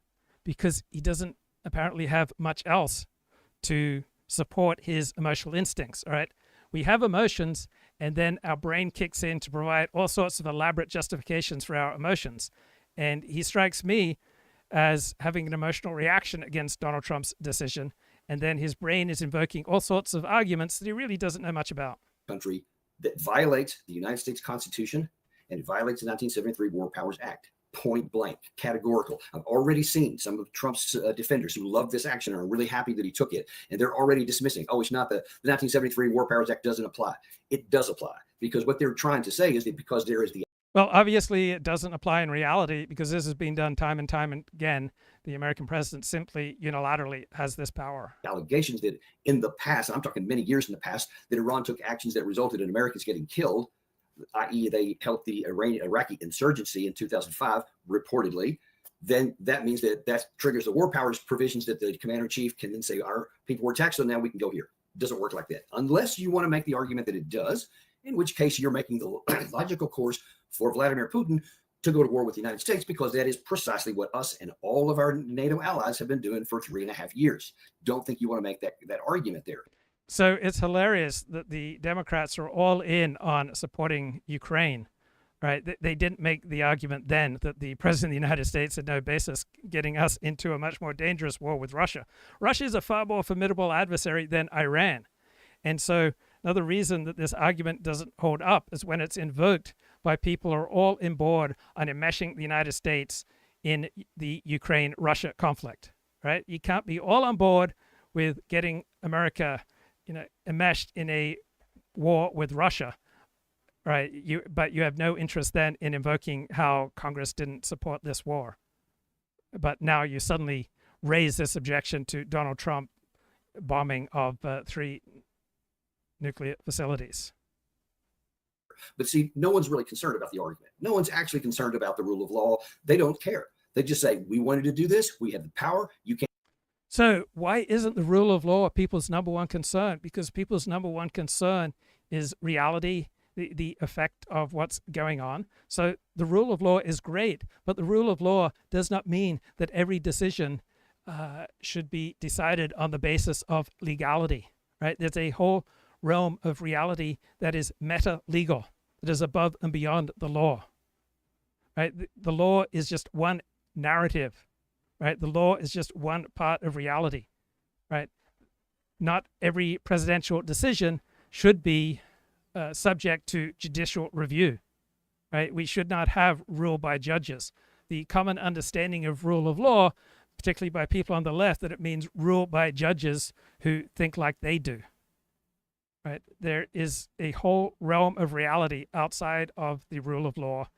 Law is not a sufficient basis for making decisions. Can't do anything about it, so eat missiles. That's pretty much what we're doing. And listen to me, folks. That is a dangerous, dangerous place to be, because now that there is no rule of law. I've actually seen a number of Democratic senators and a couple of members of the House that are raising concerns, and that, we weren't. So just because the rule of law is not the only narrative that decides how the world works, just because legal considerations are not the only considerations that we should examine when making a decision, doesn't mean there's no longer a rule of law, right? Donald Trump has made many decisions that have been stopped by the courts. So we obviously still have a rule of law in parts of American life. And then there are parts of life that are meta-legal. They are above and beyond the strictly legal, right? Law is not the only criteria. It is not the only narrative for understanding reality. Informed, or you didn't consult us to. There shouldn't be any question about concerns about being consulted. It was a flat out violation of the United States Constitution, which exclusively puts the war-making powers in the hands of the Congress. Do you seriously think that opponents of this bombing would just natter on about how it's unconstitutional if they had stronger arguments to make? Right. I don't think so.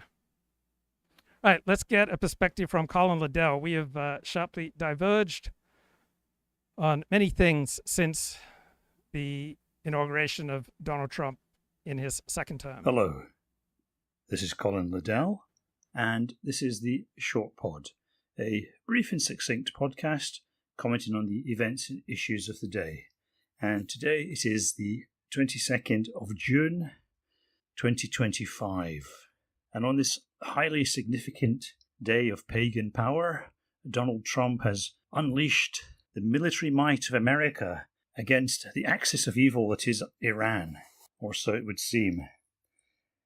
Apparently, what has happened, and of course details may change, is that some American stealth bombers flying from Guam, because the British vetoed the American request to use Diego Garcia, have dropped some bunker buster bombs on several Iranian nuclear facilities, including the Fordow fuel enrichment plant, which is apparently buried under a mountain. Now, this bit of military mayhem is causing a lot of excitement and a lot of attention, and that's exactly the essence of the Donald Trump presidency. So this is pretty much how I viewed Donald Trump sending missiles against Syria in, I think, 2017. Not much damage was done, and I didn't accord that strike much significance.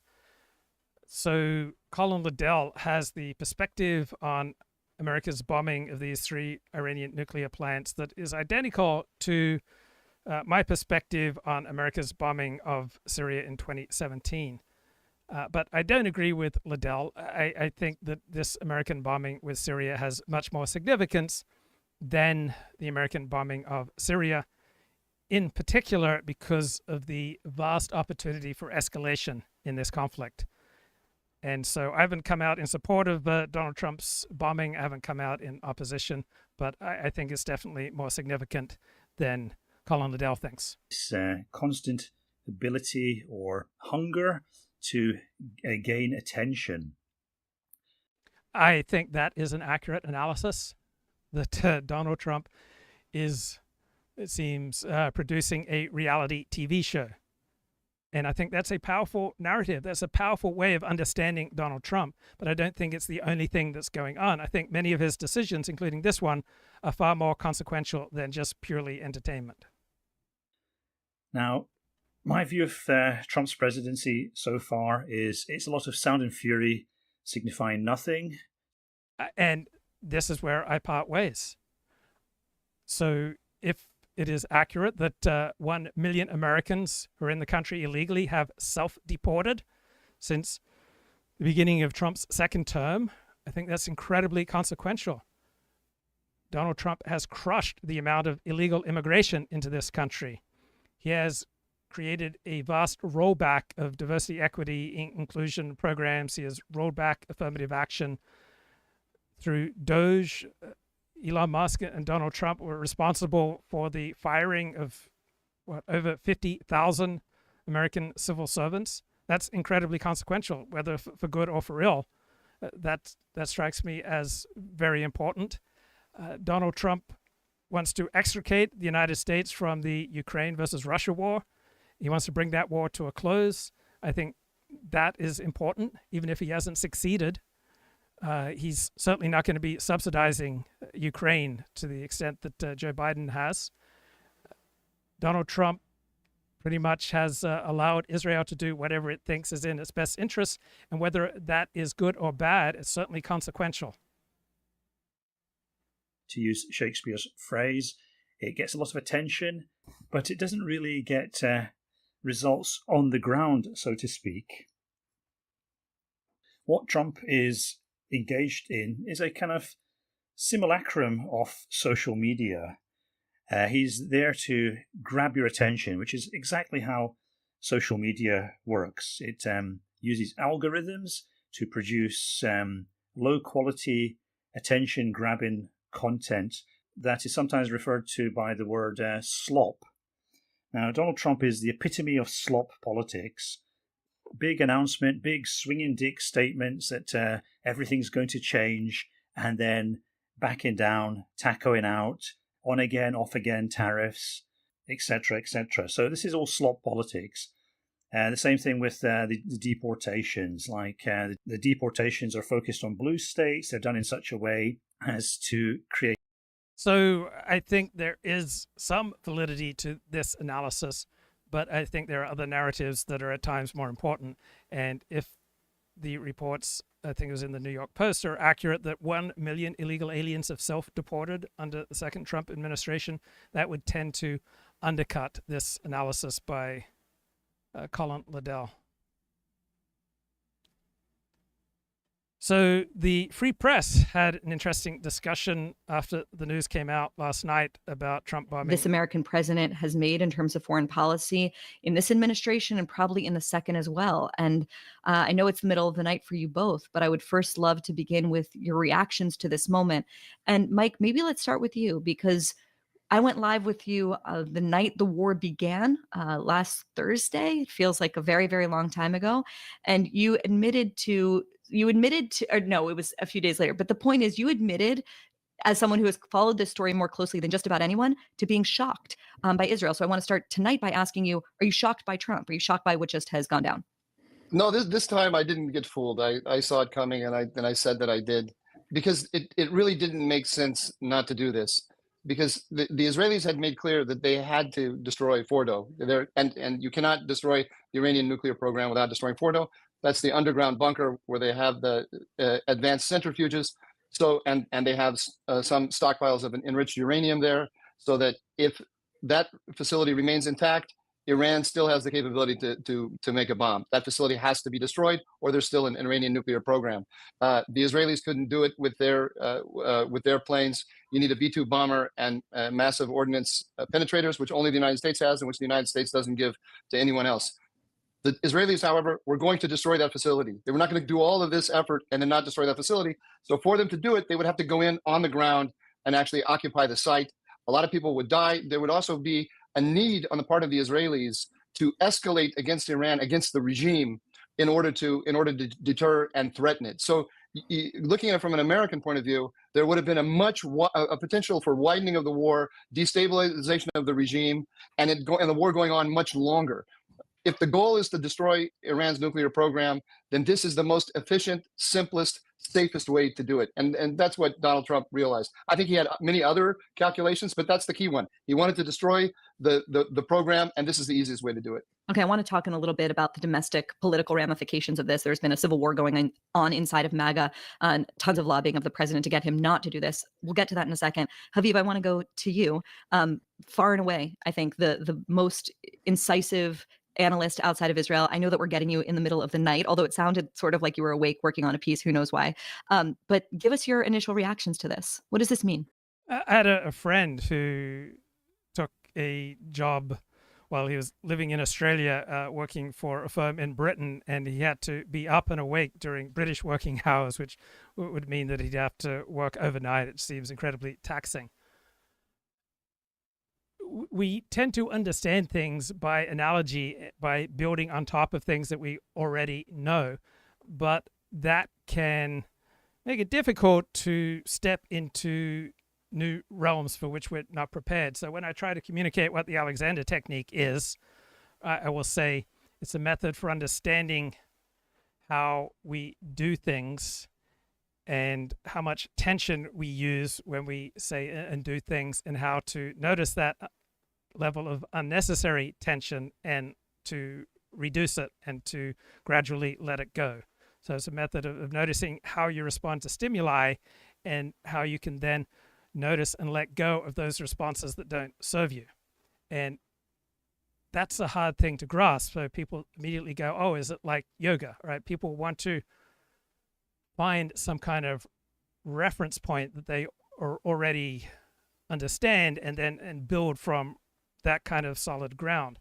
So when many non-Jews think about Judaism and the Jewish state, they begin with what they already know, such as Christianity, and they assume that Judaism is just like Christianity but without Christ. But Judaism is much more like a tribe than it is like a religion such as Christianity. And there is a pragmatic basis of Jewish living, even among the most quote unquote religious Jews, that is perhaps awe-inspiring for people who have a more religious worldview rather than a tribal worldview. And there's a statement in the Talmud that I think is applicable to the current Iran-Israel war, and that is, if you know somebody is coming to kill you, get up a little earlier and kill him first. And so Israel, the Jewish state, the Jewish people, they're not just proto-Christians without Christ, right? They have a tribal, pragmatic understanding of reality that we're seeing on display here. I think two things. One, the region is different. The region is completely different. My kids are sleeping in a bomb shelter 2 doors down from where I'm speaking to you. That's the room in our apartment that is required to be a bomb shelter under law since the 90s. And so most Jews for the last 10, 15 years live in Israel. And so if you identify as a Jew, it's hard not to feel deeply about what's going on in Israel. And it is impossible to avoid the consequences of whatever the Jewish state does, right? What the Jewish state does is going to inevitably blow back on you as an identifying Jew.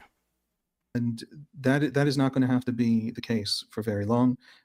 Iran's ability to threaten existentially the nations in the region around them is being reduced. And it looks like everyone in the region really was sensing that this was coming. And the big question now is, of course, what does Iran do? But funny things have happened over the last few hours. The Saudis in the last few hours came out angrily against the Israeli attack on Iran. And the Egyptians came out angrily against the Israeli attack on Iran. And all those are signals that they expect an attack on Iran and don't want to be part of Iran's response. And somebody, and apparently not Israelis, I haven't been able to figure out who, bombed the Iranian Navy at Bandar Abbas, where they can close the Straits of Hormuz if they want and block something like 50% of global oil from shipping. So a whole lot of things, a whole lot of pieces have been moving in the region over the last 12 hours or so, even 6 hours or so. And that means that a lot of people are in on it. A lot of people are eager to see it happen. A lot of people are now waiting to see the Iranian response. But the foundation, the point, the main thing, and I might have to go now into the bomb shelter if there's suddenly a volley of 1,000 missiles at Israel, but the main thing to know is that the whole region, I think, has been fundamental. So I've been surprised by the lack of an effective Iranian response.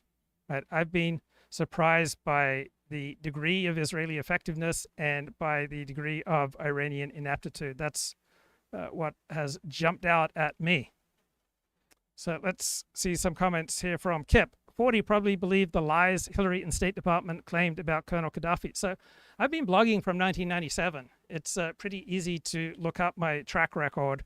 I did not promote the invasion of Afghanistan in 2001, nor the invasion of, I'm not sure what I did with 2001 in Afghanistan. I certainly didn't promote or support the invasion of Iraq in 2003. And I did not promote going to war with Gaddafi. That was a disaster. So you can look up my track record. And so it's kind of weird that you would make assertions without going to the bother of seeing, oh, did I actually do this? Does 40 think the Arab Spring was simply an organic uprising? I think there was an organic element to it. What about no U.S. State Department involvement? So thinking in black or white of no U.S. State Department involvement, some or significant levels of State Department involvement. So my assessment is that the Arab Spring was far more organic than something organized, supported, and directed by the U.S. State Department. There's just no evidence of which I'm aware that the U.S. State Department organized and directed the Arab Spring. I think American foreign policy makers were caught quite unprepared by the Arab Spring. So I think it was far more organic than cooked up by the State Department. No psyops. I think there were psyops, but I think you are living in a delusion if you think that the Arab Spring was primarily a psyop. If truth and justice meant anything to 40, he'd want Netanyahu to answer the ICC court and prove the legitimacy of his actions. Why? Right? The charges against Netanyahu were brought by a prosecutor who was seeking to avoid his own prosecution for very dodgy sexual misbehavior. I don't think the case was strong. And why weren't all sorts of other leaders brought before the ICC court and charged with genocide? Why was it just the leader of the Jewish state who was held to a standard for which no other leader would be held? Is Israel and Netanyahu above the law? Well, whose law? International law really doesn't have much meaning. It's much more of a narrative. It is a rhetorical trick. It doesn't have any army that enforces international law. Right? International law is not this objective standard to which all countries must be held.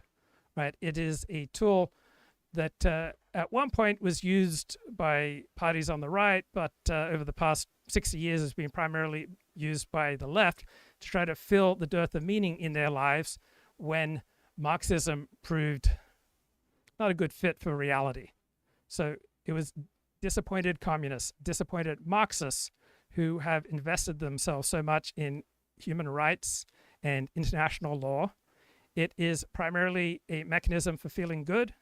It's primarily a tool of quote unquote anti-colonial powers to develop a narrative that there are absolutely no limits on how they can respond to colonial powers. On the other hand, colonial powers must be severely hamstrung in how they react to the terror inflicted by anti-colonialists, starting with Vietnam. This was the argument that became successful during the 1960s Vietnamese War and has been used by third world nations ever since. And because there are far more of these backward nations than members of the advanced economies, right, by sheer force of numbers, they've been able to dominate the corpus of international law. Also, the people who go into international law and human rights are overwhelmingly on the left. They're overwhelmingly seeking to fill the dearth of meaning that they've had to confront since the utter failure of communism. So because they can no longer invest themselves in left-wing politics and find meaning from explicit understandings of socialism and Marxism as the solution to the world's ills, they have instead invested themselves in a crusade for human rights, not because it makes any practical difference in reality, but it makes them feel good. So every individual and every nation state has concerns that often trump the law. It would be an extremely weird individual and a state headed for extinction that always made obeying the vagaries of international law their highest priority. Right? Law is just one narrative. It's just one part of life. And when your national interests push you to ignore and flaunt international law, and if that's what you need to do to enhance your prospects for survival, I would expect every single nation state to do that, whether the nation state is Jewish or not Jewish. Fundamentally reshaped. And one other thing that was just reshaped by President Trump was how the US is going to secure the world after it no longer wants to literally have hundreds of thousands of soldiers scattered all over the world and hundreds of ships and a navy the size of the next, 5 or 7 navies combined. And the answer seems to be this kind of relationship built out with the Israelis. And it's something the Americans have with the Australians as well. But the Israelis just did this at another level where the local ally does the heavy lifting because it's their interest. And America delivers the strategic coup de grace. And that's not a bad example for the future of the world. So an American security architecture has just been defined and an entirely new region has just been born. And we're all going to be figuring out what that means over the next few months. There were a lot of people that believed, I've sort of lost track of time, but yesterday, the day before, Trump put out a statement and gave an interview to a reporter and said something like, I'll decide in the next 2 weeks. And the sort of chattering class, the commentariat was saying 2 weeks. He says that when he's going to taco. And taco is the phrase that Wall Street has used for Trump always chickens out. And there are a lot of people who sort of Yeah, how much resonance does the narrative taco have now? Trump always chickens out. Well, he just bombed Iran. I wonder how much was Trump incentivized to bomb Iran to undercut the narrative that Trump always chickens out? I would not be shocked if that played a 5, 10, 20, 40, 50, 60% motivation for Trump to bomb Iran because he hated the taco narrative. Right, on small hinges, often big doors swing. I've often invoked the academic analysis of Amanda Alexander with regard to human rights and international law. And I blogged about the topic of one of her papers from 2021, The Ethics of Violence, Recent Literature on the Creation of the Contemporary Regime of Law and War. So human rights sound wonderful, but the more rights you have, right? Rights are a part of liberalism, that we're born with certain inalienable rights. It's an artificial construct at odds with reality. And some artificial constructs, such as the construct of rights, right, serve some people in some situations, and at other times are a detriment, but it's definitely an artificial construct at odds with reality. And the more rights you have, the less democracy you have, and the less sovereignty you have, the less national sovereignty. The more democracy you have operating in your country, the more national sovereignty you have, the fewer rights you have, right? Where do rights come from? You can say that they are a gift from God. You can say that they the product of reason, of social construction springing from the combination of genes with environment in a particular situation. But there's no reason to objectively believe that we're born with any rights. So I think the best word to describe the dominant human rights international law paradigm, right, the left-wing agenda made universal, is delusion, right? Before we had the dominance of this human rights thinking, it was taken for granted that the use of violence was whatever violence was necessary to keep yourself and your people safe. And that was the ethical use of violence. Your nation was your extended family, and the enemy is whoever threatens your family. Right? There is the rule of law, right? There is a strong narrative about the rule of law. There's also the rule of nature. There's also the rule of survival. Right? Before we had this human rights international law crusade, right, Israel's war in Gaza would not have been considered genocidal. Right?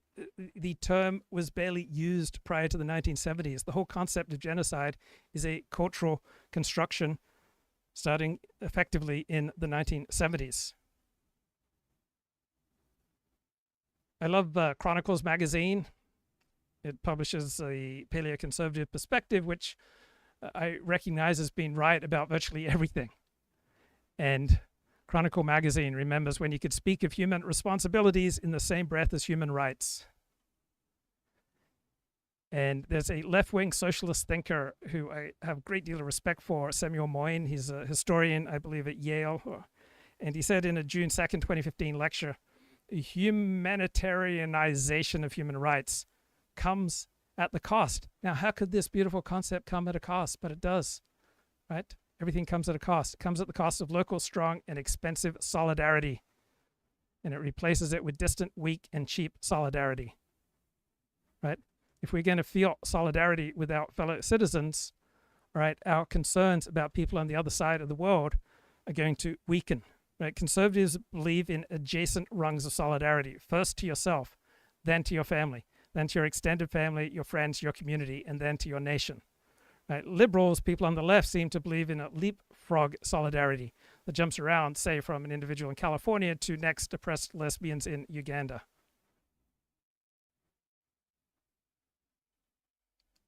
I appreciate and respect the critique of the Hungarian Premier Viktor Orban.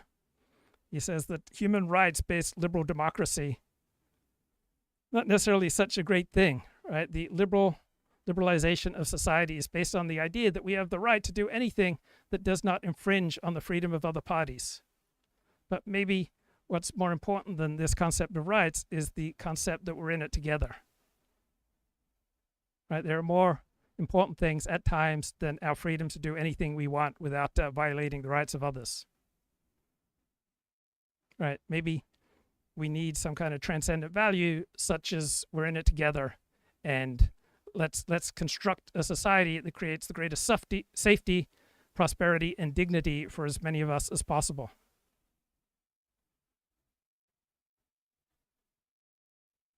And Samuel Moyn notes that there's simply no evidence that the human rights crusade has made any difference in reality. Right? It's made a vast change in the sensitivities of a certain group of elites who grew disillusioned with Marxism. Now, I respect Amanda Alexander's critique. She notes war is a cultural artifact. It's also a biological artifact. What constitutes war? Who is allowed to wage war? What types of war and violence are accepted, glorified, or abhorred are shaped within particular societies, and the rules governing war reflect and reinforce cultural conceptions of war. So the contemporary ideal that the only acceptable form of war is carefully regulated and done on the basis of humanitarian goals, right, is a left-wing absurd creation. Right? The current ideal is the good war should be carried out in a way that is clean, that it should spare civilians and combatants, it should protect the weak, it should control the violent, and the ultimate transgressions of genocide and crimes against humanity. Right? War is also biological, right? Different forms of life are continually struggling for survival. What you don't find in nature is multiple subspecies living in harmony with each other in a very specific location. What you do find in nature is ongoing niche construction, right? All forms of life strive to change their environment to make it more suited to their own thriving. And the best interests of one organism are usually at odds with the best interests of other organisms. Eucalypti emit chemicals that make it difficult for other plants to grow underneath their branches. Right? Lemon ants release formic acid as an herbicide. It eliminates trees unsuitable for them. They produce distinctive habitats known as devil's gardens. So cultures that do not wage war effectively die out. The Stanford Encyclopedia of Philosophy, if you're looking for a good online source on philosophy, this is excellent. In its entry on pacifism notes, the absolute ideal of pacifism is effectively impossible to achieve because we must harm and kill other beings to survive. We must kill to eat. Our closest relatives, such as the chimps, are continually waging war on each other. So we may have this contemporary ideal among the most educated that the only acceptable war is a carefully regulated humanitarian war, but ideals will wither when a group fights for its survival. Right? Wars tend to escalate and they tend to overwhelm ideals when survival is at stake. We all have our hero systems. We get our hero systems from our community, right? It is our hero system that determines what type of violence is acceptable, glorified, or abhorred. And insults to our hero system will tend to be felt as keenly as assaults to our body. A few days prior had thought he's going to go for it, then all of a sudden saying he wasn't. Mike, what do you know about when Trump made this decision?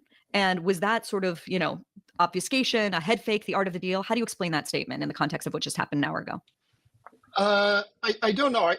I think that the press reports about him approving the plan, he may have even tweeted himself. I've lost track of all the comments about approving the plan maybe a week ago, but there's a difference between approving the plan and actually going for it. There was an attempt at diplomacy. Trump sought Turkish help in mediating. And there are two different reports that I've heard about the results of that mediation. One said that they couldn't get a hold of Khamenei in order to get an answer. Another report I heard, I don't think it's been in the press, but I heard it from a well-informed Turkish source, was different and interesting. And that was that Pezeshkian, the Iranian president, agreed to meet with Trump, but So Kip says that if 1 million people in the country illegally self-deported, that's just a drop in the bucket because there are 20 to 50 million other illegals nationwide. It's not a drop in the bucket. It's incredibly significant. You'd have to have a strong ideological agenda to want to diminish the accomplishments of this Trump administration to say that 1 million illegal aliens self-deporting just doesn't matter. Refused to accept the condition of no enrichment. And so I think that Trump probably gave diplomacy, we'll find out as time goes on, but I suspect he probably gave diplomacy one more chance. And the Iranians are always too clever by half.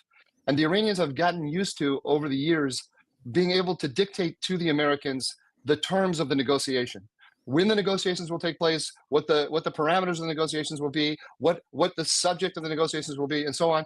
And I think that among all of the other factors influencing Trump is he just got sick of it. And Trump realized back when he killed Qasem Soleimani, he realized something that no other American president grasped, and that's that Iran is, I don't want to say a paper tiger because it has some capability. What jumps out at me with regard to Trump bombing Iran is not Donald Trump's warlike tendencies, but how weak previous presidents have been, how they have chosen not to take on Iran, given that Iran is the principal source of terrorism in the world. Abilities. But it's like a boxer that has one arm that's atrophied and another arm with a really big bicep. But it's not a normal power. It doesn't have a normal military. It doesn't have a normal air force. Doesn't have a normal navy. It has these disruptive military capabilities: drones, ballistic missiles, and cruise missiles, which can overwhelm defenses, and they're quite significant. But it really can't defend itself against a power like the United States. Trump understood that, and he kept trying to explain to them, "You guys are really vulnerable. Cut a deal, or you're going to pay." And they never absorb the fact that they're not the giants that they tell themselves they are. So I notice in the commentary that people love Israel, valorize Israel's war, and say Israel's doing fantastic. People who hate Israel focus on all the ways that Israel's losing this war. It seems that ideology is having a profound effect on how people are noticing reality. I think one of the things that shocked me, and I went on Fox on Friday, and the host asked me about this, and I realized I didn't have an answer, and I left thinking about it, which was, why hasn't the Iranian response been more vicious? And I'm not diminishing at all the horrors that Haviv's children have been enduring, and have been enduring, by the way. I have been shocked by the ineffectiveness of Iran's response. And I've been shocked by the effectiveness of the Israeli response for the past 20 months, but it's been especially scary over the past 6 or 7 days. And yet, the kind of nightmare scenarios that a lot of us imagined, a dirty bomb, a person, terrorist attacks taking place all over the world, that's sort of what I imagined could happen. And that has not happened yet.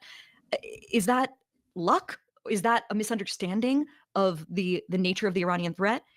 Has the Iranian threat just dramatically changed since Israel's war against its proxies began on October 7th? How do we understand that?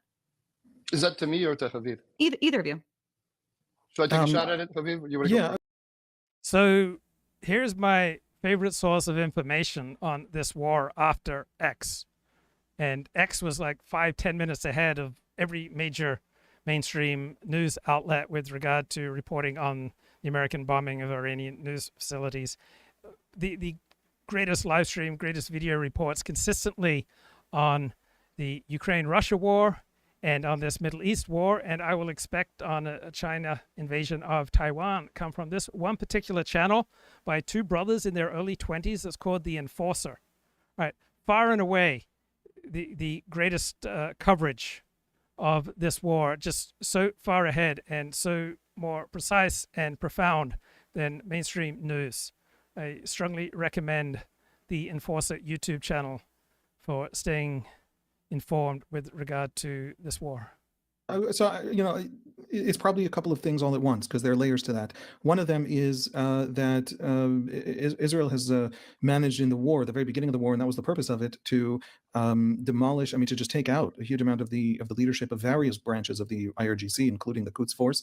The nice gentleman in charge of all the Quds Force support for Hamas, including planning and funding for October 7, was taken out just yesterday. And that fact that the entire Air Force leadership of the Quds Force, the Second Army that defends the regime, it's an enormous army, but it's also an incredibly centralized army because its purpose is absolute total loyalty to the regime, including if it should ever face a rebellion from within by the regular Iranian army. And so it's an incredibly centralized army where if you take out the leadership, it becomes dysfunctional. This is Trump took out Qasem Soleimani. They never really recovered with Khani. They were never as competent and as capable when Soleimani was gone. So it's a regime that one, that centralization means that it's very susceptible to leadership being assassinated, and that was a major focus of this Israeli campaign. And two, I don't mean to, forgive me, it sounds insulting. I don't want to insult someone when they're down, but I just think they're profoundly incompetent.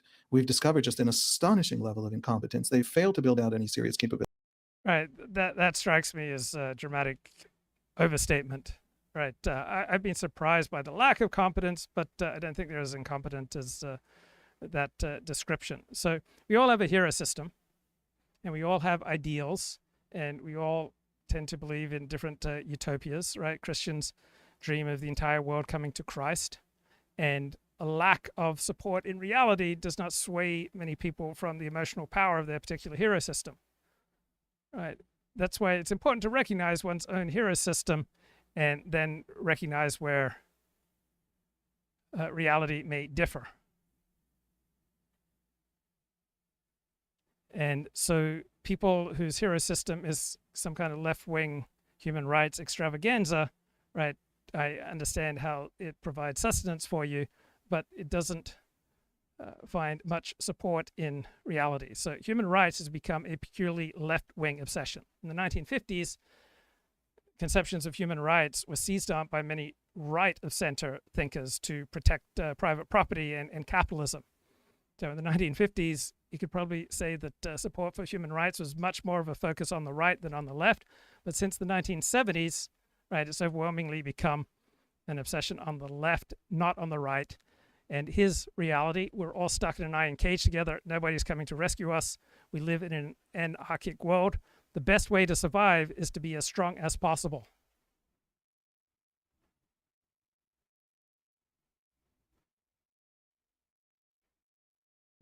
They made a whole big thing about the new kind of war, drones and missiles, and they're going to double down and triple down on it. Well, the Israelis did the same thing, but they did it within a much larger, more comprehensive, more layered military framework in which it complements everything an air force can do, everything an infantry can do, everything. And the Iranians had just haven't. This is a regime that sits on 10% of the world's oil reserves and manages to keep its country desperately poor through just ideological extremism, mismanagement, and oppression, and the sanctions because of all this stuff. I mean, they just miscalculated everything and everybody. And Habib, forgive me for interrupting. There are people who will hear that and say, given that they are so incompetent, why should we trust the idea that they were on the cusp of getting nuclear weapons?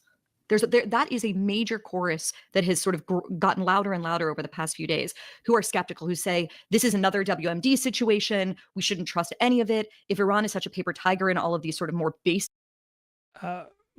Hudson, Mike Duran from Hudson, he makes a great point in this discussion. What is Iran's primary defense? Right? It's American oppression on Israel. That's Iran's primary defense. When that American pressure was reduced, then Iran was revealed to be much more vulnerable than expectations. Right? Israel can destroy Iran's entire economy in a couple of hours.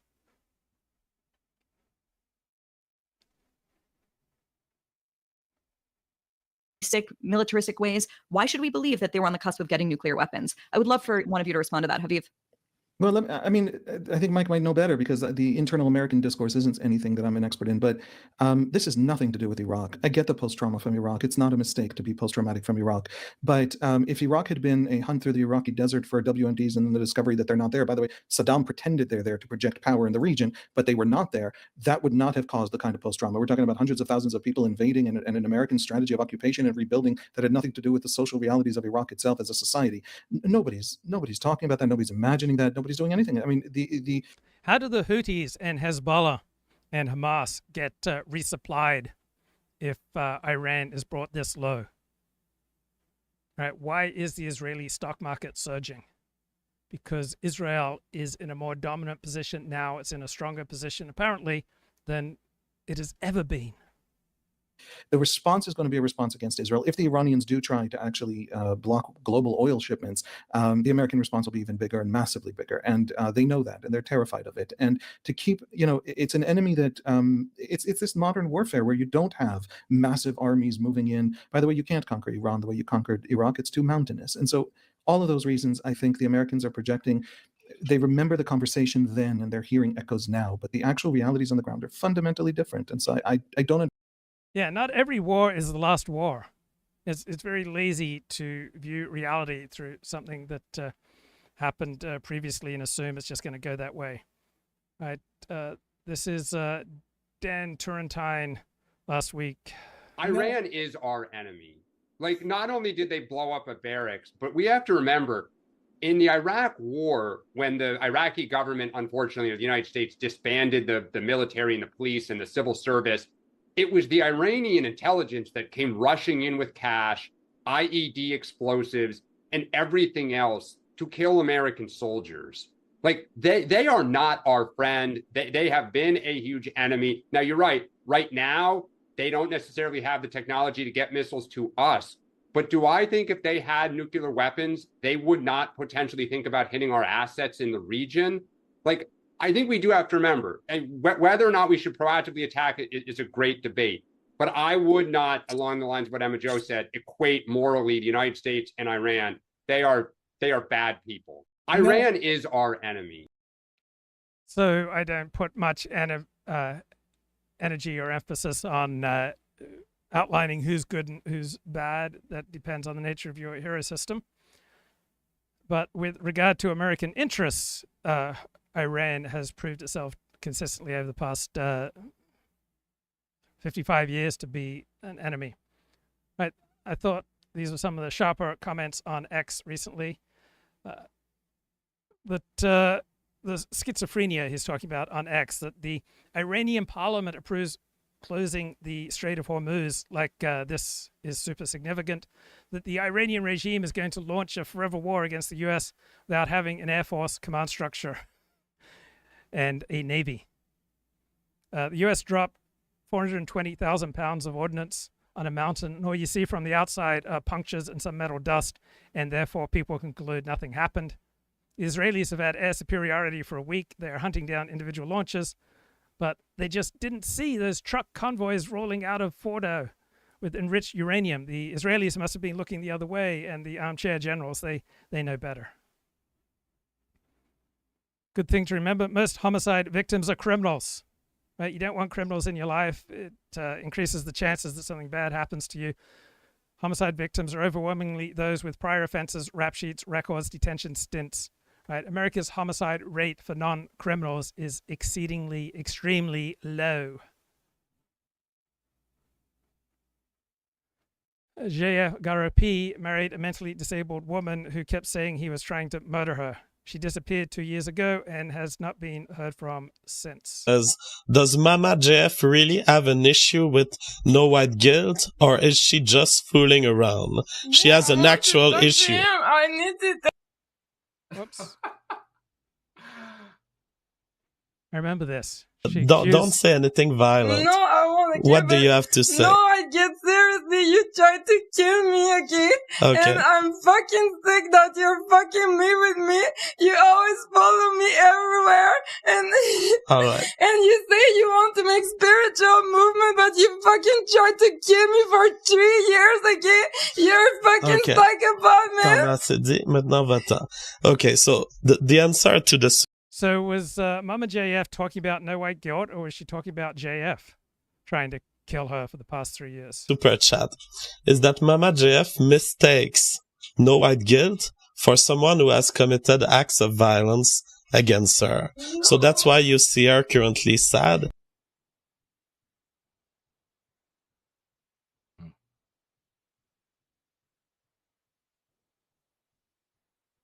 Mama JF has been the victim of an act of violence. It was not by no white guilt at all. She is confused, and because she is confused, she associates no white guilt with...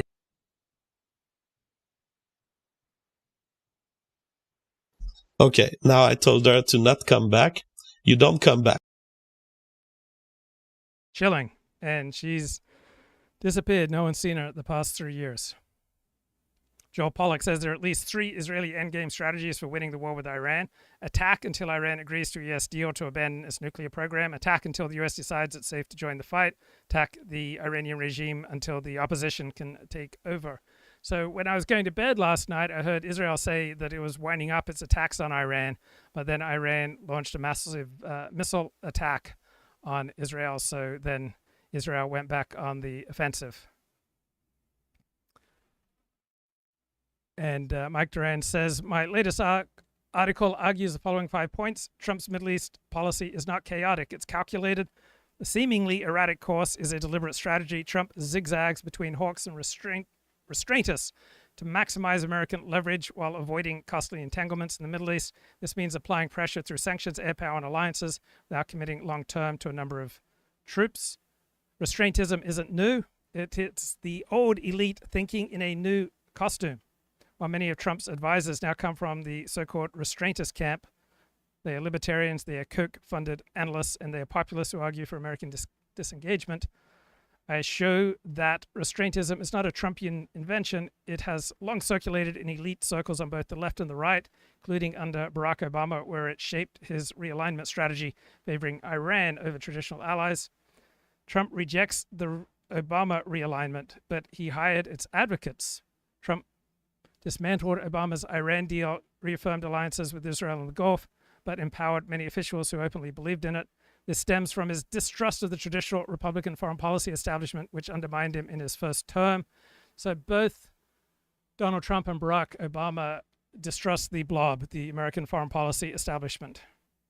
Trump uses restraintists as tools, not as guides. Trump listens to restraintist voices, but rarely follows their strategic vision.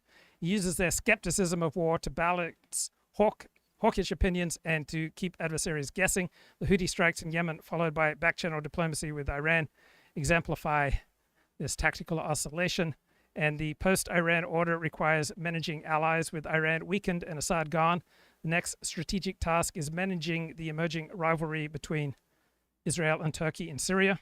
Trump is better positioned than his critics to broker this balance, but to succeed, he must shift from zigzag to sound architecture using American leverage, not just to confuse adversaries, but to align allies before they clash.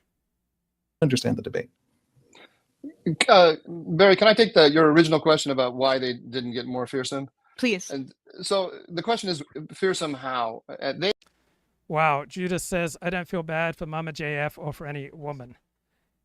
And I say, wow. And I say, this is a tremendously maladaptive strategy because it's just not going to work for you, right? This inability to feel empathy for people is not a useful way to go through life. And I have often displayed a stunning lack of empathy for people in large part because I would become frightened by how disabled I would get when I would experience empathy.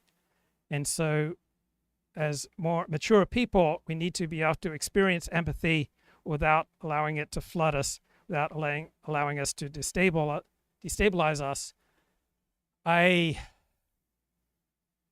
received tremendous benefit from 12-step programs where I was able to hear the reality of the struggles of women and internalize that and expand my ability for empathy, instead of just looking at women as having all the power and men as victims of wily women, but to understand that they struggle with stuff too.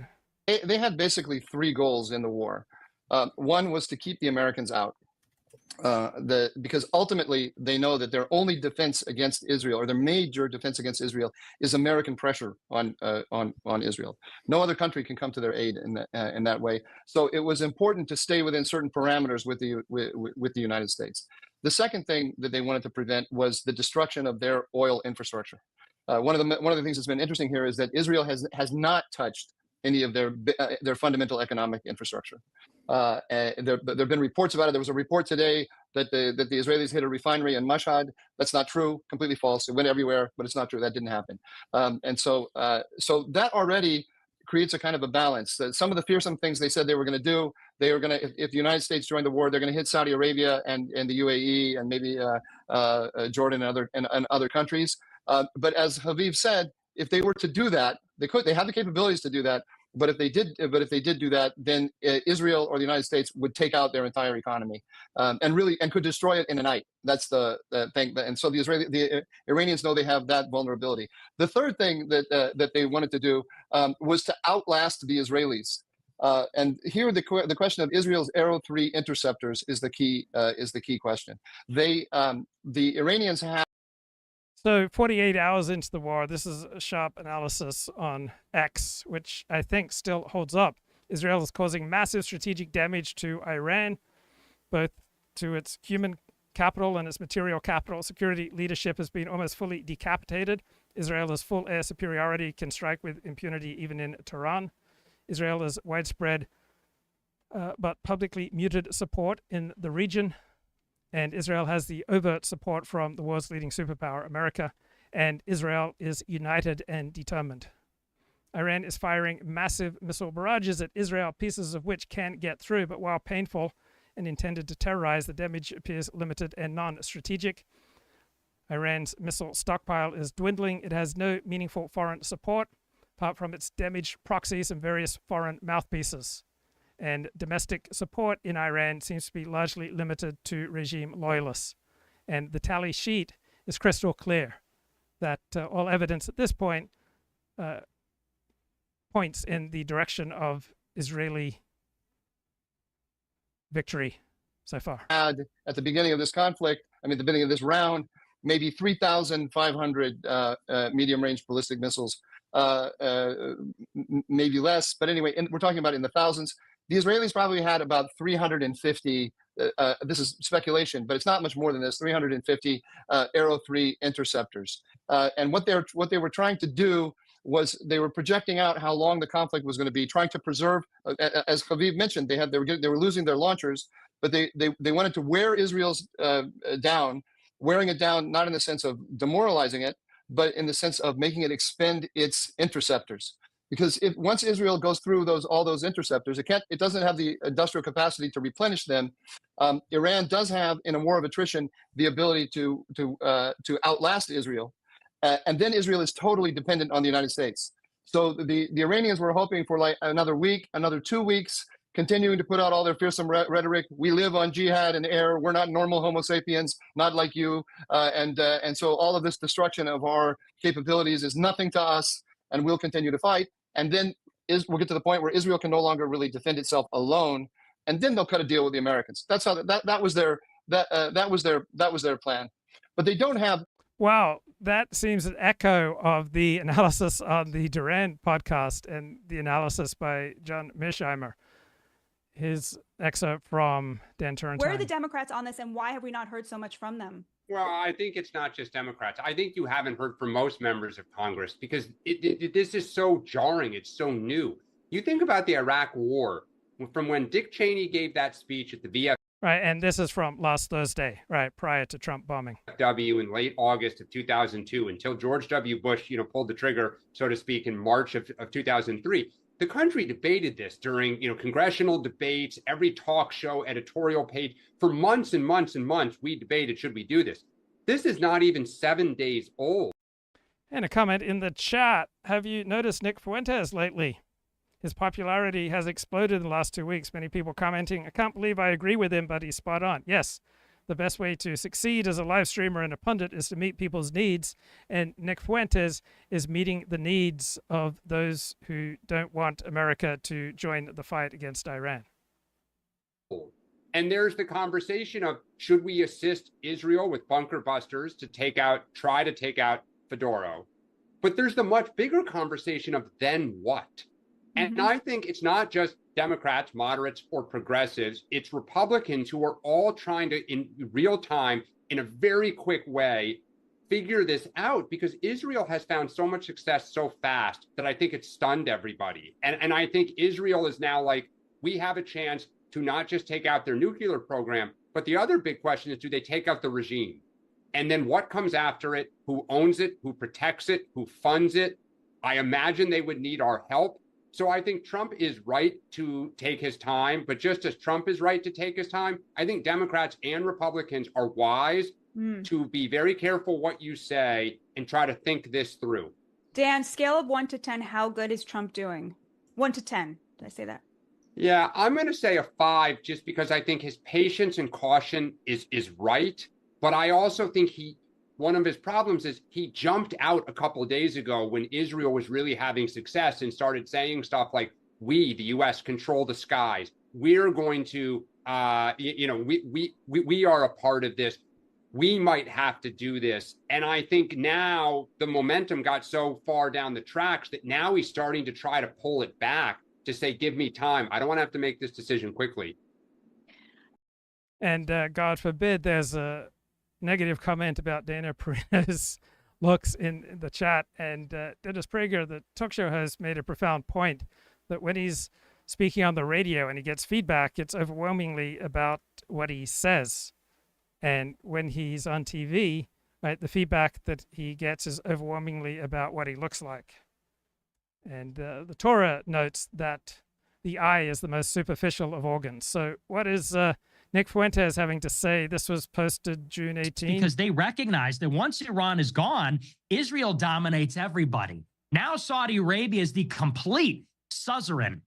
They're completely subordinate to Israel. And the question is, What happens then when Israel controls the Persian Gulf, the Suez? They control this landmass in the center of Asia, Europe, and Africa. All these Belt and Road highways and ports and sea routes, the IMEC, the India, Middle East, Europe corridor, all of that will be under their control. And I think it's not far-fetched to say this is like a play for superpower status. And people can say, you know, they're a tiny country with a small population. So was Great Britain. Great Britain was a tiny island. In the era of AI and technology and spying, Israel and with if you've got the U.S., if you've got the U.S. doing whatever you say, you are the superpower. Precisely. With their spies and Cyanim, their representatives in every capital, from Washington to Europe to Moscow. Russia's staying out of this one. They're not protecting Iran. This is something like a global empire, like a King Solomon. Every country's coming to pay tribute. They sit in the center of the world island, the crossroads between all the critical minerals, the world's industry in China. Is the Messiah. He could be. He could be fashioning himself as some kind of like a Messiah figure. And, you know, you mentioned this earlier. We're approaching the summer solstice. The operation started on June 13th, 613, which is a very important number in Judaism. It's the number of commandments in the Jewish Bible, 613 commandments in the Mishnah Torah, where they lay them all out. You almost wonder then, is the next step a play for the temple? Once Iran is gone, with Hamas defeated, with the Palestinian question a domestic issue for Israel, does this pave the way for an annexation of the West Bank, Jerusalem, and the rebuilding of a third temple? I mean, for anybody that's a Christian, whether you're Catholic or Protestant, whatever sect of Christian you are, the idea that the temple could be rebuilt is a very ominous signal of the kind of biblical times that we're living in. Okay, Nick Fuentes apparently has been showing up on InfoWars on a daily basis. I slightly disagree with Haviv in saying they're totally incompetent. They're very clever, and they do have these very significant capabilities, the drones, ballistic missiles, and cruise missiles. Remember, the Israelis came out and explained, the prime minister explained, this war from an Israeli point of view has two goals: destroying the Iranian nuclear program, but also destroying the ballistic missile program. Because what happened after the October round of fighting was Israel very cleverly took out these mixers for the solid fuel propellant that create these dangerous medium-range ballistic missiles that break through Israel's missile and air and missile defense system. And the Israelis assessed, after taking out those mixers, that they had destroyed Iran's production line of medium-range ballistic missiles for at least a year. But that's not what happened. What happened is the Chinese stepped in, provided new equipment, and Iran started building these missiles again. And Iran was out to not just to replenish all its supplies, but to double or triple the size of its arsenal. That would make it would have the largest ballistic missile arsenal in the world, capable of overwhelming the defenses of everyone. That's a very serious capability. And they were using it to pretty good effect. They still are today, using it to pretty good effect. But the thing with the Iranians is that's all they have. They have terrorism, the threat of a nuclear weapon, and these ballistic and these ballistic missiles. They don't have any of the other capabilities that a middle power normally has. Like I'm here in Turkey. Turkey has a real military. Iran doesn't.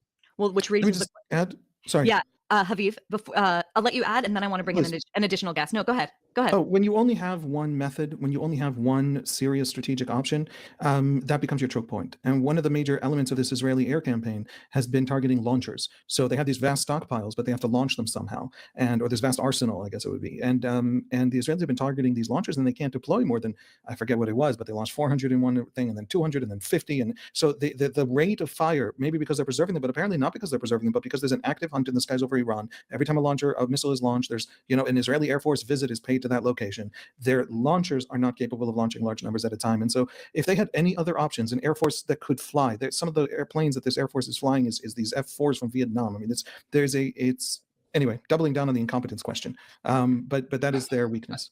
Okay. One second, guys. Just add one thing in there. Okay. I got to bring someone. I want to talk more. It's someone that you like. It's someone that you like. Curb your enthusiasm. And because let's talk about what has been done. We're still waiting for the sort of battle damage assessment of what's been destroyed. But let's also talk about Iranian capabilities, both nuclear, military, and missile capabilities that I think are really important for your viewers to understand. They're down, but they're not out. But in terms of these strikes, the U.S. Air Force dropped bombs on 3 major sites. Fordo enrichment facility buried deep under a mountain on a Revolutionary Guard base, which contained advanced centrifuges capable of weaponizing uranium. And it was always said that Israel wasn't able to do enough damage to this facility to actually destroy it. We'll have to see if massive ordnance penetrators dropped by our B-2 pilots have actually collapsed the facility. But what's interesting to me is that the United States went after 2 other facilities, which we had thought the Israelis had taken out. And I want your viewers to understand why that's really important. The first was there was a facility in Natanz. Now we know. So another thing that strikes me as weird and out of reality in regard to public discussion of this war is how much emphasis is given to the legality. So why is that such an elite focus on whether or not the American attack was constitutional or legal? Why is process such a high concern? And it has to do with the neutralization of the political. So since the 30-year war in Germany, right, it was a devastating war in Germany in the 17th century between Protestants and Catholics. There has been a steady march among the elite, and this accelerated during and after the Enlightenment, to try to take as much of the political out of the political and into the realm of the neutral, where things are decided by supposedly disinterested neutral experts.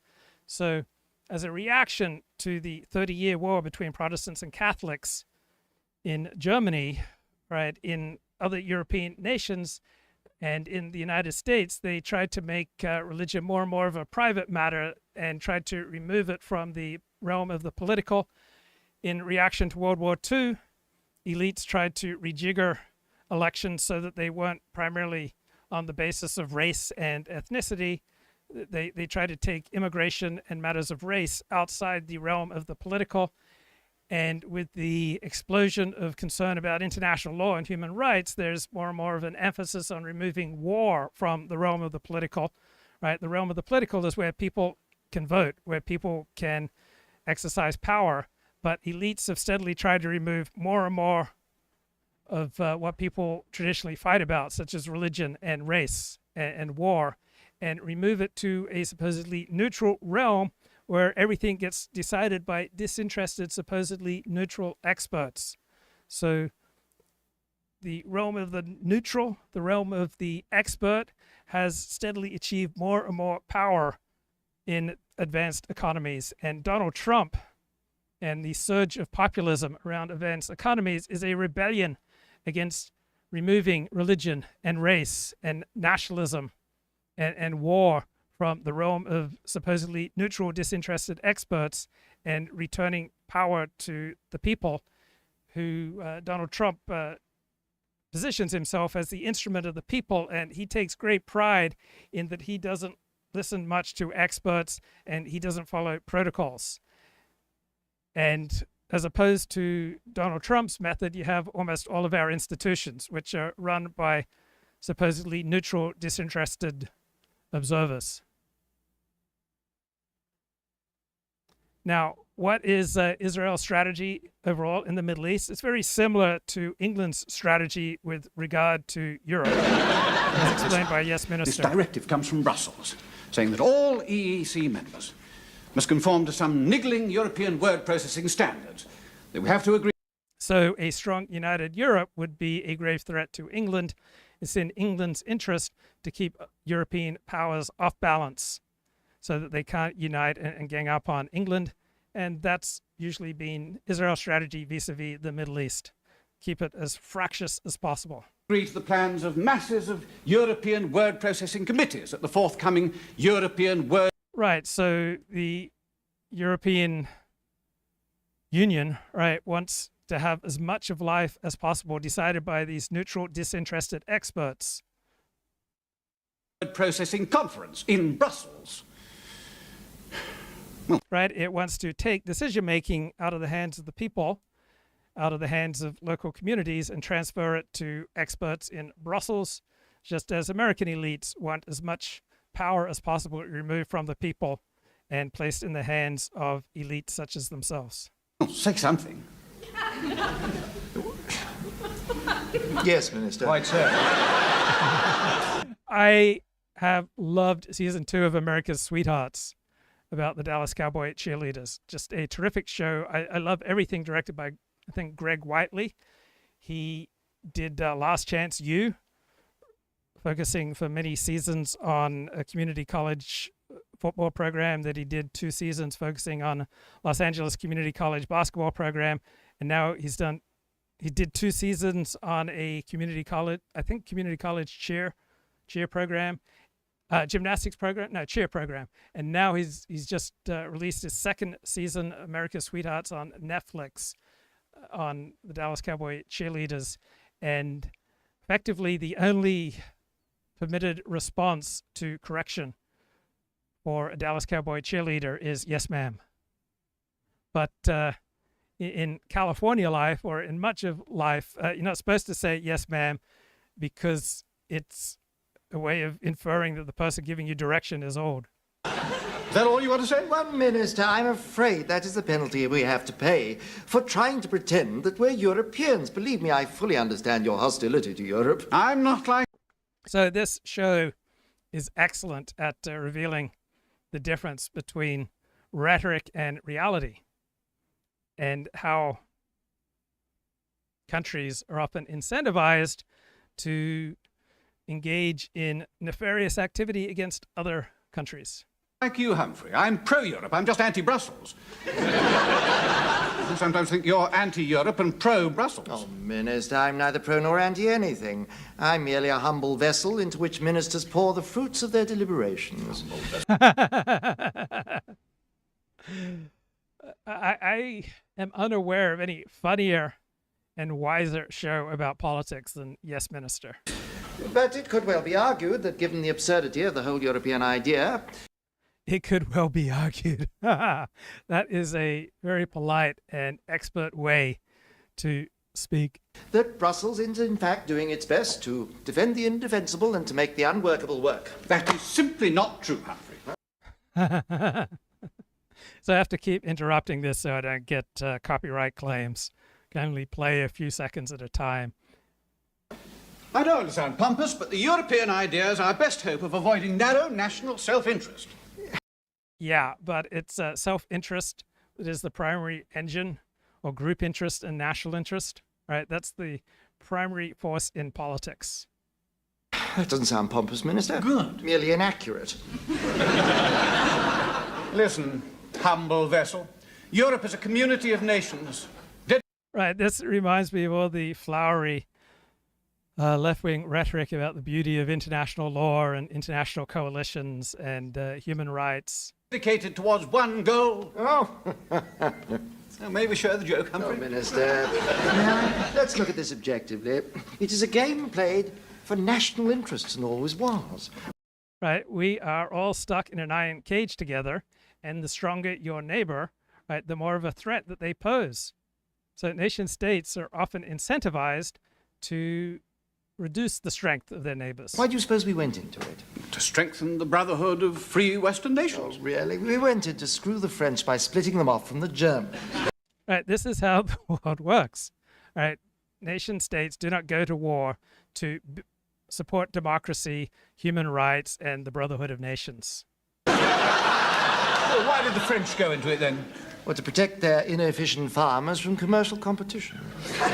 Right, so nation states do not tend to run their economy on abstract novels of economic efficiency, right? Rather, they respond to the pressure of various groups, including farmers.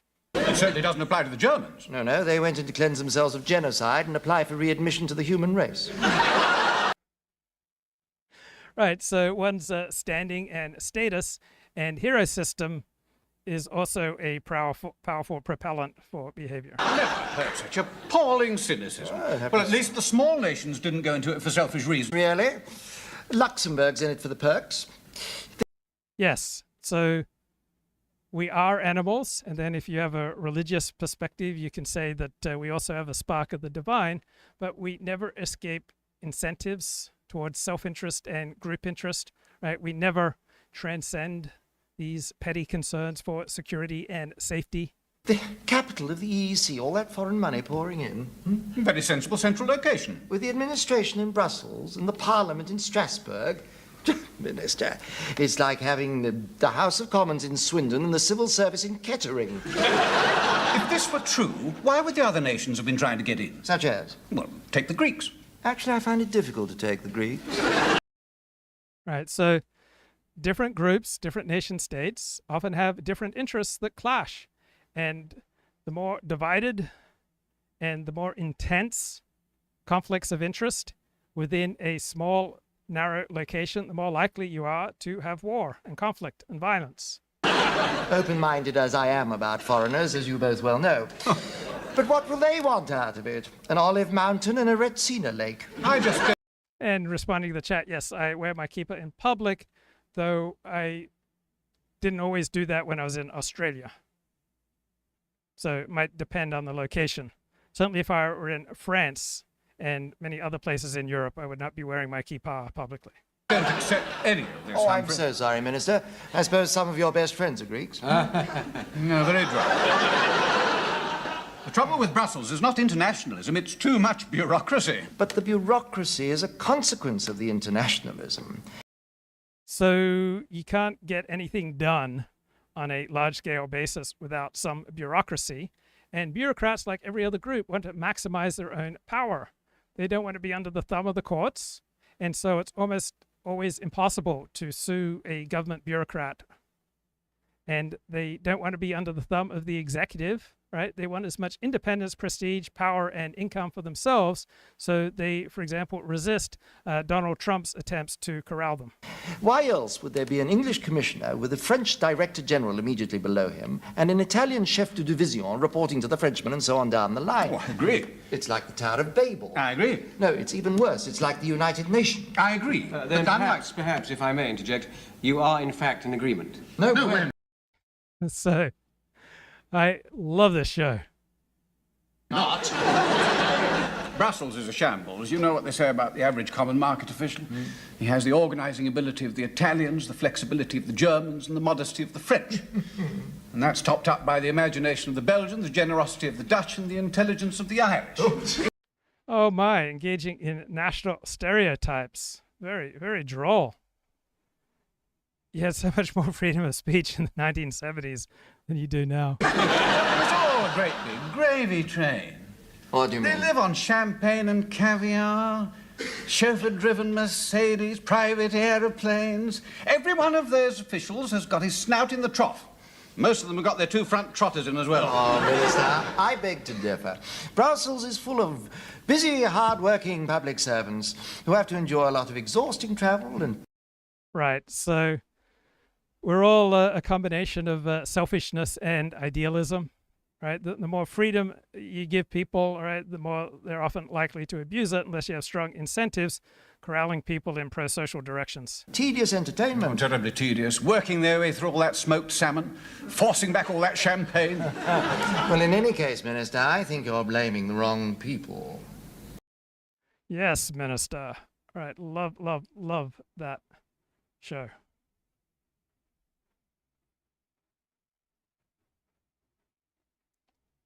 So Charlie Rose is a terrible interviewer because he gives too many opinions, he interrupts too much, but yes, sometimes some thoughtful guests. This is David Ignatius. This is a moment where the future of Iran, to a lesser extent, the future of Israel, are really up for grabs. I see Iran. So David Ignatius writes a foreign affairs column for the Washington Post. He is far superior to Tom Friedman. Don't confuse them. And this discussion, I think, took place prior to Trump bombing Iran. In this long arc that began in 1979 with the Iranian Revolution. And I think what happens this week, over the next few weeks, will affect that arc. Either that arc will continue, revolutionary Iran will continue to destabilize the world and threaten Israel, or see an end to that arc and a different story beginning. For Ayatollah Khamenei, the question is, will he be alive a week from now? Israel has talked very specifically about trying to target him and made clear that they know where he is. I'm sure his location changed soon after that, yes. But they seem to be pretty good at tracking people. But that's the consequence for him is one of personal physical survival. And then obviously beyond that, survival of his regime. The consequence for Bibi Netanyahu is can he bring this story that exploded on October 7th, 2023 to a successful conclusion and end this war against Iran and its proxies with an absolute stunning triumph. That would be good for Israel, I think, because I think the mullah's regime in Iran has been bad for Iran and bad for the Middle East. You can argue that it'd be good for the region as a whole. For Donald Trump, I think this is the most consequential decision of his presidency. This is the moment in which he has to decide how to use power in a situation where he doesn't know what the consequences will be. You ask what are the consequences? He doesn't know. And no one can tell him this is a weapon. And I'm referring here to the so-called bunker buster bomb that has never been used in real action. It's been tested, but nobody knows quite how it would work in practice. The test suggests that it would penetrate the Iranian bunker at Fordo, where they have a lot of their centrifuges and other nuclear equipment, but nobody knows exactly how that would work. You got to fly it in with B-2 bombers, probably have to send in 2 B-2 bombers in contested airspace, but they're stealthy and they fly very high, but they could be shot down. You don't know that they wouldn't be vulnerable.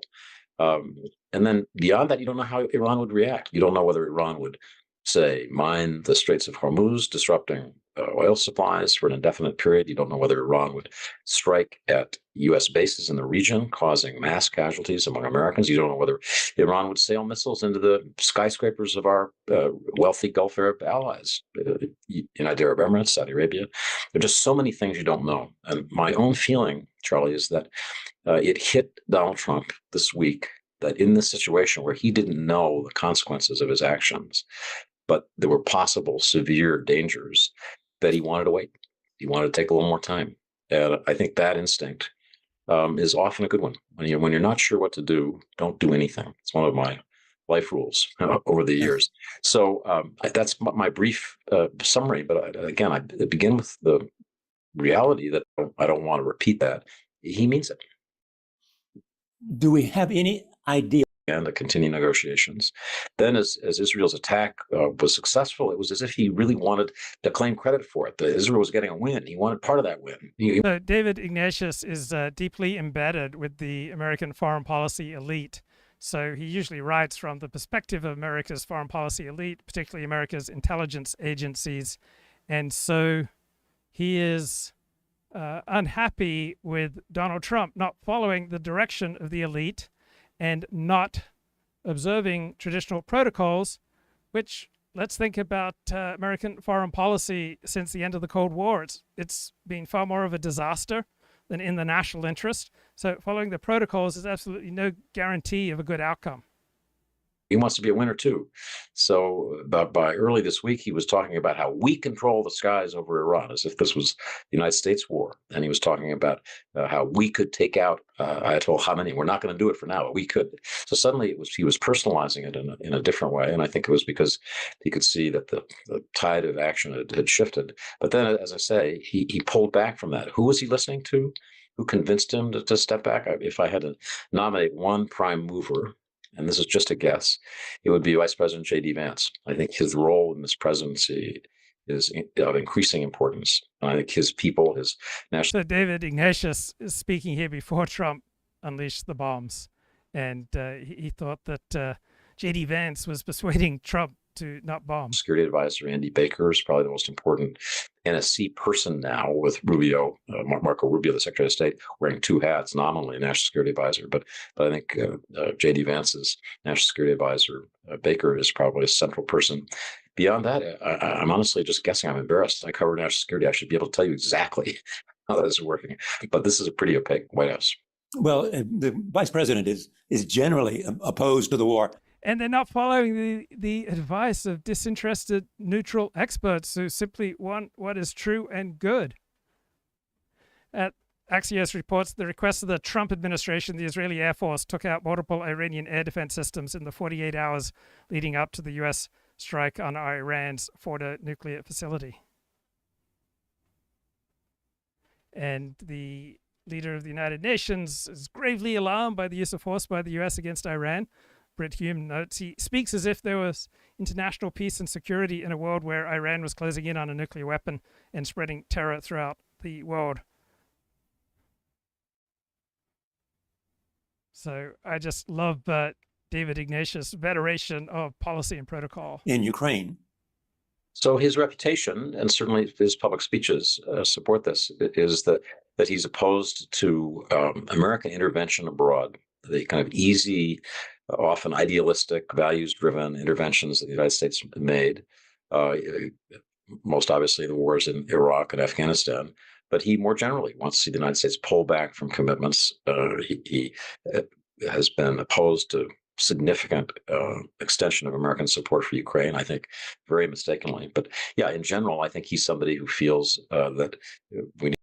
Ukraine cannot win against Russia, right? Israel clearly can win, it appears, right now against many of its Middle East adversaries. So that is one argument for supporting Israel while not being so supportive of Ukraine. We need to look inward, take care of America, stop fighting wars that don't do the country any good. That would be his argument. I don't agree with it, but it would be his argument. There is also the fact that the president, as you suggested, may have changed some of his opinions as he thought about it. My question is, where might he have learned from recent history in terms of presidential decision-making of consequence? So he obviously learned from his own first term as president. He had a lot of people trying to steer him, and he grew over time to mistrust them increasingly. He made a That's bold. not unusual for a president, is it?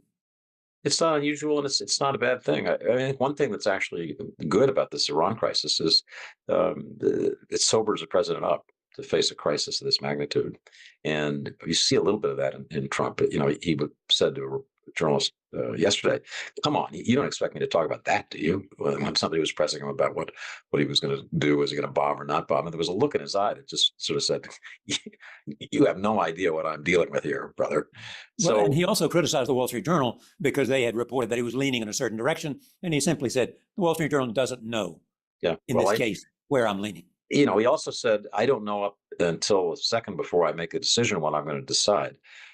That may be true with him, but if it is true, it's worrying. I mean, the whole premise of our national security process is that we have careful, considered discussion. It's supposed to work from the agencies up. You have interagency committees that meet to discuss problems and intelligence, and then they have the deputies, who are the number two people in each agency, who meet to frame basic policy plans.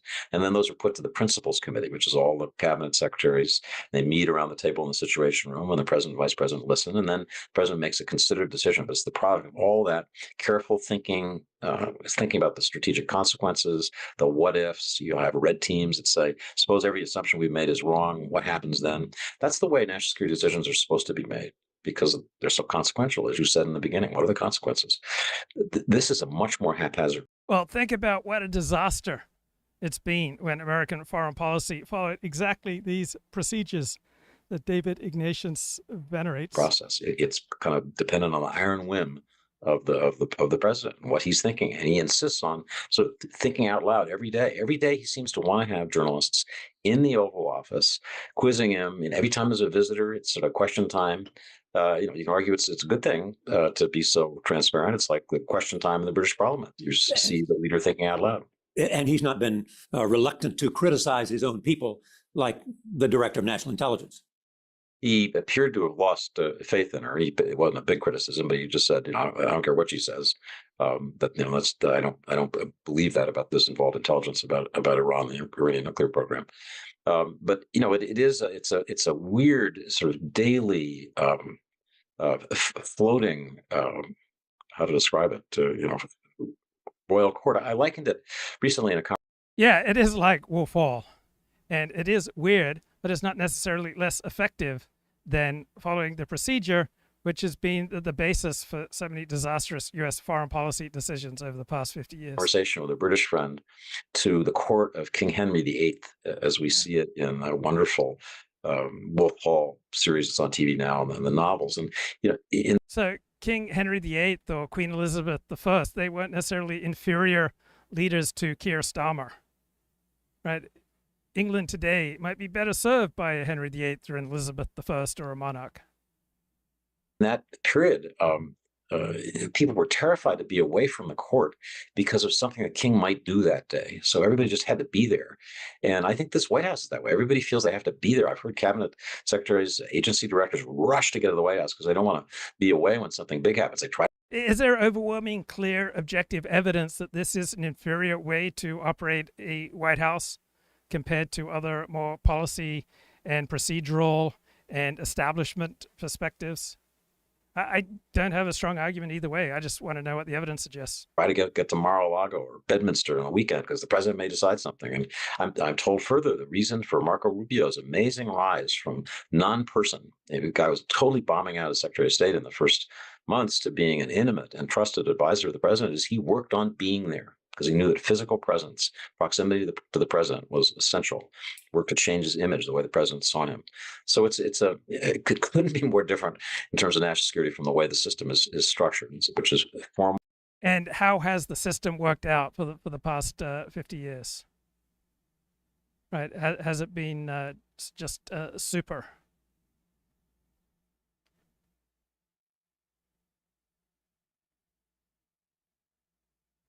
Okay, what else have I got here? It's interesting how the pro-Israel crowd is making much more sophisticated and nationalist arguments about how America should act in its own interest these days.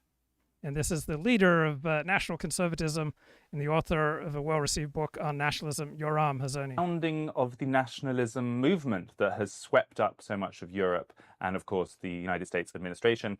He remains a very big source of inspiration for people across the Trump movement, as well as those governments that are turning more nationalist in Europe. So we've been... Right, for those who claim no bombing campaign has ever toppled a nation, well, Serbia and its aggression in Europe halted by a sustained NATO campaign. Muammar Gaddafi's regime was toppled overwhelmingly by an air campaign in Libya. Been really looking forward to hearing from you, Professor. And even if it never happened before, it doesn't mean it couldn't happen now. Welcome to Unheard. Absolutely. Thank you. Yoram, let me start by asking, what do you believe the purpose of this Israeli action actually is? Let's think back to October 7th, 2023, with the horrific surprise invasion of Israel from Gaza by Iranian-supplied, Iranian-backed, Iranian-funded Hamas terrorist organization. Now, I love the rhetorical shift now that the pro-Israel crowd is making to much more focus on American interests, right? Rhetorical shifts, ideological shifts, right? Verbal shifts are important. If you remember those days, within a few days after that attack, Prime Minister Netanyahu, the chief of the general military staff, and the defense minister appeared on Israeli television, spoke before the Israeli and Jewish people and before the world, and described the war that was coming. And Netanyahu's description was of a long war. He said that it will be a war of months, if not years.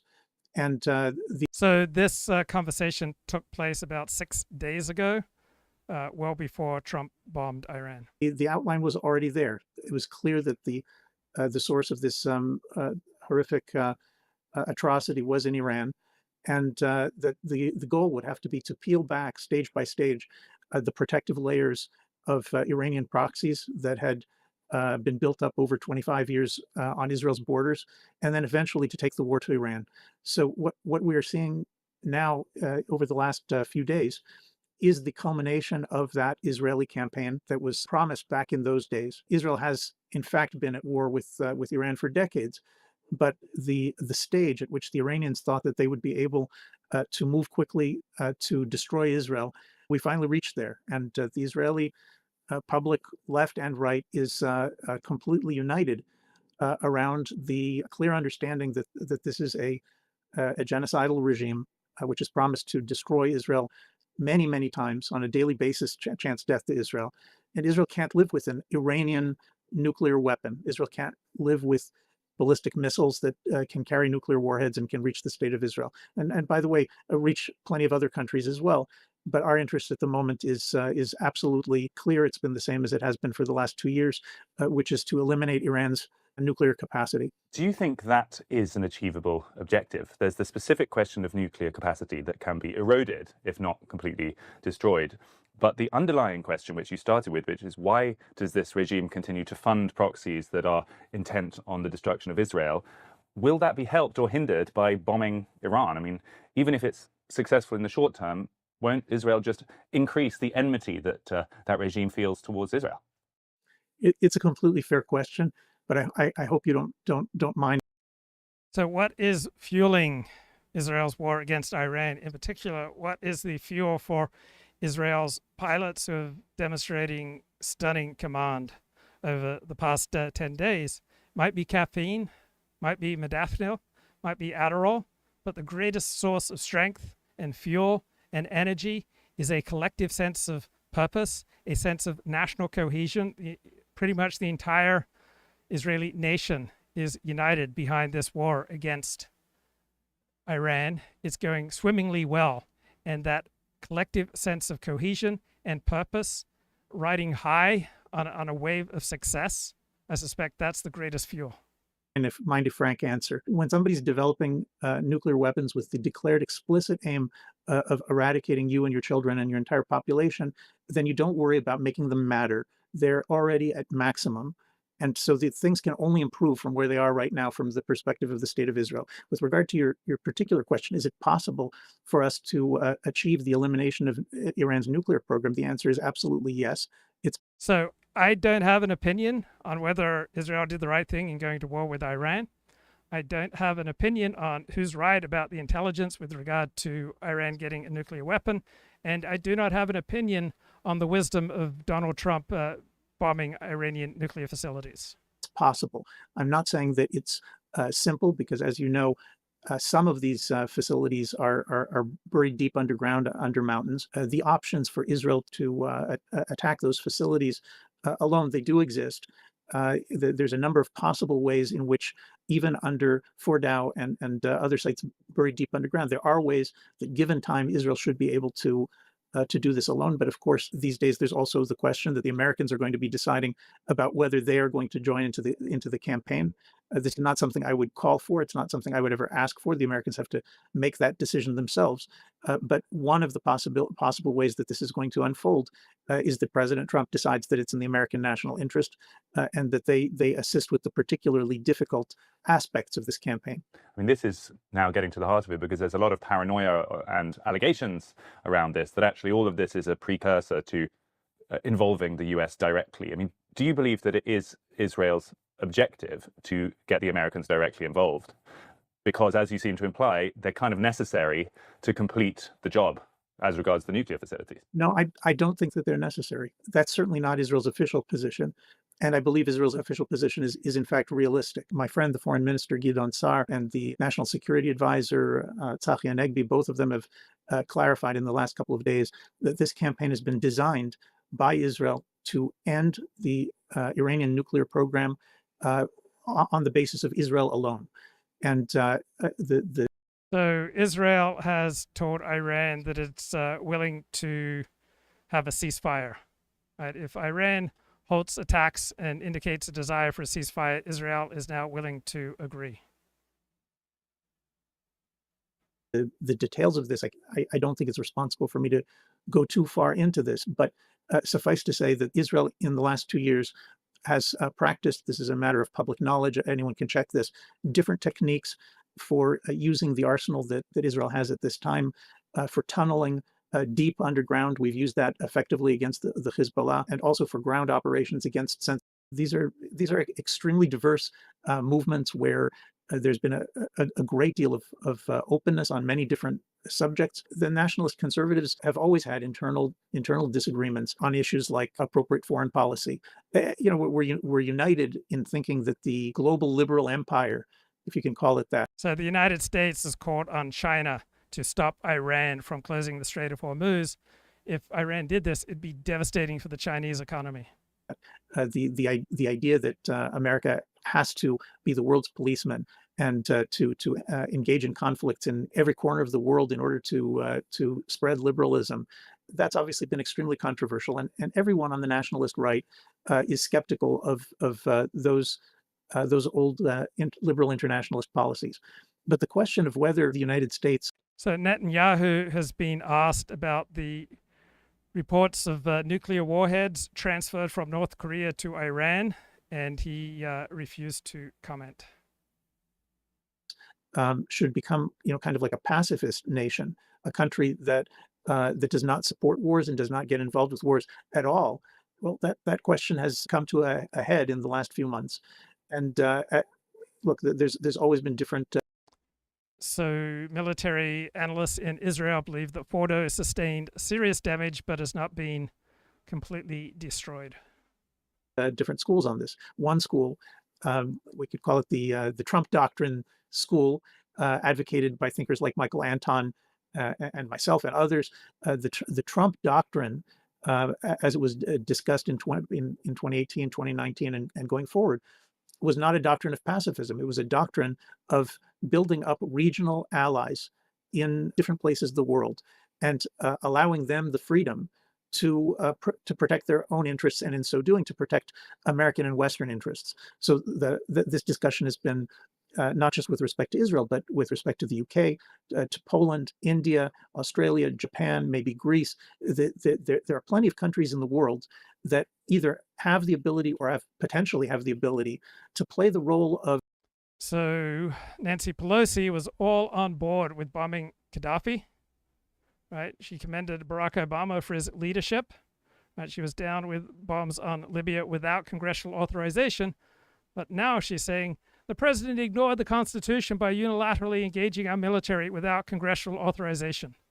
A very weak set of arguments from the Democrats and from the primary opponents within MAGA of this bombing, trying to primarily make it a matter of a process.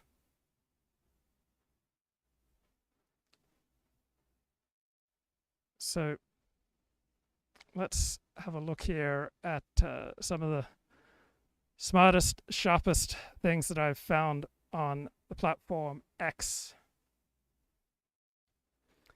So we got additional high-resolution satellite images collected this morning of 2 Iranian nuclear facilities, the Isfahan Nuclear Technology Center and the Natanz Enrichment Center.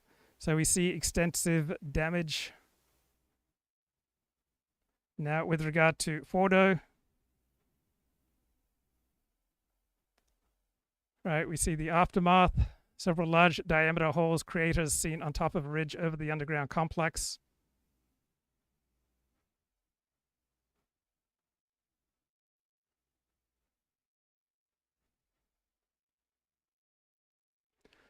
This is the St. Elias Church in Damascus, Syria, where a Muslim terrorist blew himself up and killed dozens of Christians during Sunday Mass. Why don't Christians care about the fate of other Christians around the world? Right, Christians are being genocided in the Middle East, and American Christians don't really care. Why don't Christians go to bat on behalf of their fellow Christians? Right, if it was Jews who were suffering like this, Jews in America would be rallying to their side. Right, Rob Henderson. From Nietzsche, that every philosophy at bottom is a confession. You know, it's often a personal worldview disguised as abstract thought. And Nietzsche claimed that behind every philosophical system, there's a psychological impulse, there's a hidden motive that gives rise to this entire structure. And so Nietzsche suggested that we don't start from reason and evidence, we start from emotion, from fear, from pain, from desire, from resentment, and then we build this elaborate argument in order to justify what we already want to believe. And that was probably his most important insight from the genealogy of morality, because what this suggests is that what we often call the ad hominem, whereby we will critique the person instead of the thought, we critique the individual instead of their argument, that this is actually not an entirely invalid way of challenging someone. So if ideas are shaped by psychology, then understanding the thinker will help you to understand the motives behind the thought and will help you to evaluate whether you should accept that thought. So, of course, this claim from Nietzsche is overstated. And you can turn around and apply the same logic on him. You know, you could say, okay, well, you're constructing this argument about arguments. What does this say about you, Nietzsche?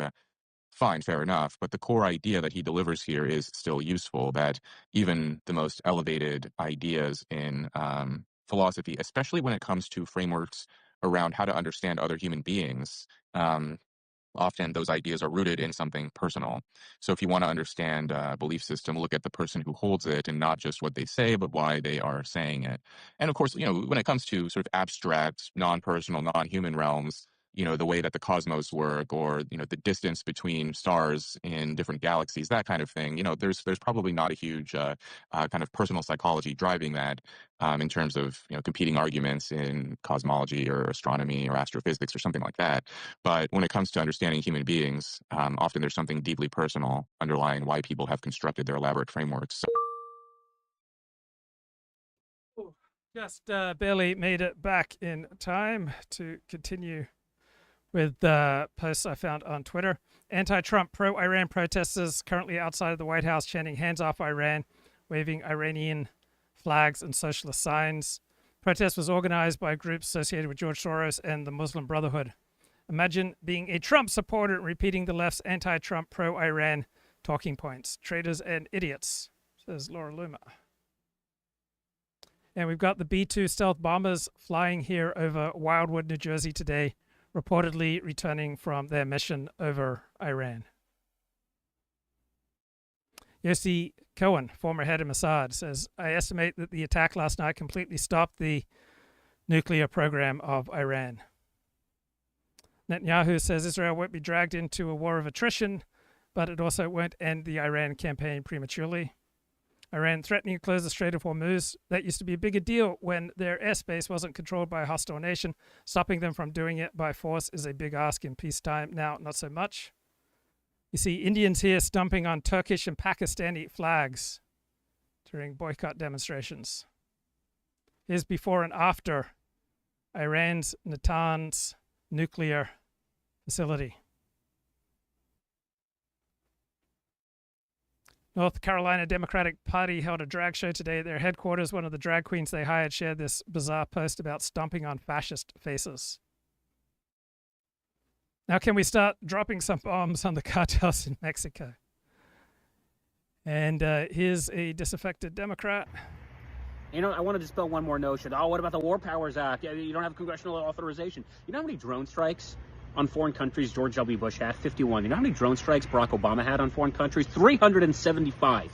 He obliterated Yemen. He obliterated Pakistan. He obliterated Somalia. And the same people who were in charge of the Obama foreign policy, like Ben Rhodes, all of a sudden were concerned about Trump taking unilateral force against a foreign country without war authorization, without the War Powers Act. I mean, the hypocrisy is astounding. Okay, this is an objectively good thing. It's the preservation of Western dominance, of American hegemony in the Middle East. But of course, because it's Trump, we have to be opposed to it, right? That's why Hakeem Jeffries, the House Minority Leader, that's why Chuck Schumer, the Senate Minority Leader, they have to come out against it. Not because they actually believe it was a bad thing, but because they don't have any policies themselves to really campaign on. They don't really have a convincing argument for the American people, which is why they lost so poorly in November. So they just figured if we're just against whatever the current thing is, that will win us favor. And these are the old walls of Jerusalem tonight, lit up with Israeli and American flags. And a funny picture of Obama's team from 2016. But now the cut line is Democrats watching Iran lose their nukes. In El Salvador, President Bukele's forces uncovered evidence of a few gangsters trying to reorganize, and the president deployed 2,000 cops and soldiers to surround the area and make arrests. Right, the government of El Salvador has done a stunning job cracking down on gangsters and crushing the murder rate. Know from the International Atomic Energy Agency that the Israeli Air Force destroyed the Natanz enrichment facility. That's both above ground, but also below ground. Not as deep as Fordo, but still below the ground. That seems to have been destroyed by the Israeli Air Force. Only to get the Israeli attack. Then it refused Trump's offer just to be attacked for the first time in history by B-2s. And the third time, the third refusal, would be treated accordingly. Now, if Iranians are ready to attack Americans, I think the question is no longer what Israel is going to do, but what the US is going to do. So, specifically speaking, the Israeli Defense Forces just ordered severance of the restrictions on meetings in public and working, etc., to the highest level it was on the first days of the war. But I think there is a hope in Israel that if something like this happens and Iran attacks the U.S. Army or U.S. citizens, it would definitely mean toppling the regime. This would be the target of this operation. Right, that's Amit Segal, probably the premier national security reporter in Israel.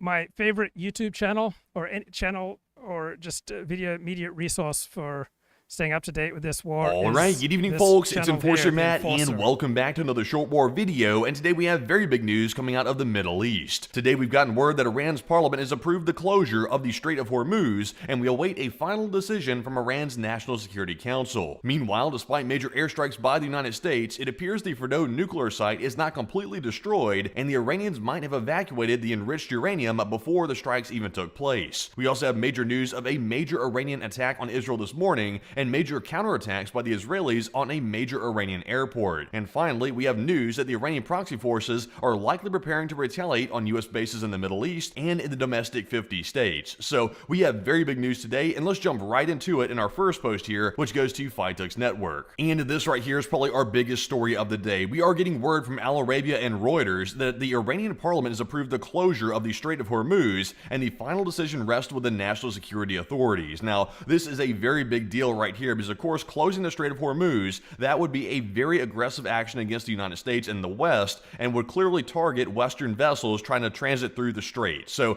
this is a very big one, and Iran had threatened this previously, and it looks like it has been approved by the Iranian parliament, and right now a final decision is currently being awaited from the national security authorities. So it appears to be probably likely that this will be approved by Iran's national security authorities, and if it is approved, that is going to be the new aggression that the United States is going to be dealing with by the Iranians in the midst of everything else. So a very big story right there, and we will be watching that one very closely. But moving into our next post here, this one goes to Fightux News. And in the meantime, while we're hearing about the news about the Strait of Hormuz, we're also getting some damage reports about the Fordow nuclear site, and today we've heard from the Israeli military sources that in their initial analysis, they believe the Fordow nuclear facility has sustained serious damage from the U.S. strike, but that it's not been completely destroyed despite reports to the contrary, according to two Israeli officials being reported by the New York Times. Now, this is a big one right here, as we actually watched yesterday on our stream live the statements from the United States president claiming the facility was wiped out completely and basically wiped off the menu. So today we are hearing from the Israelis that apparently that is not the case, at least in their assessment,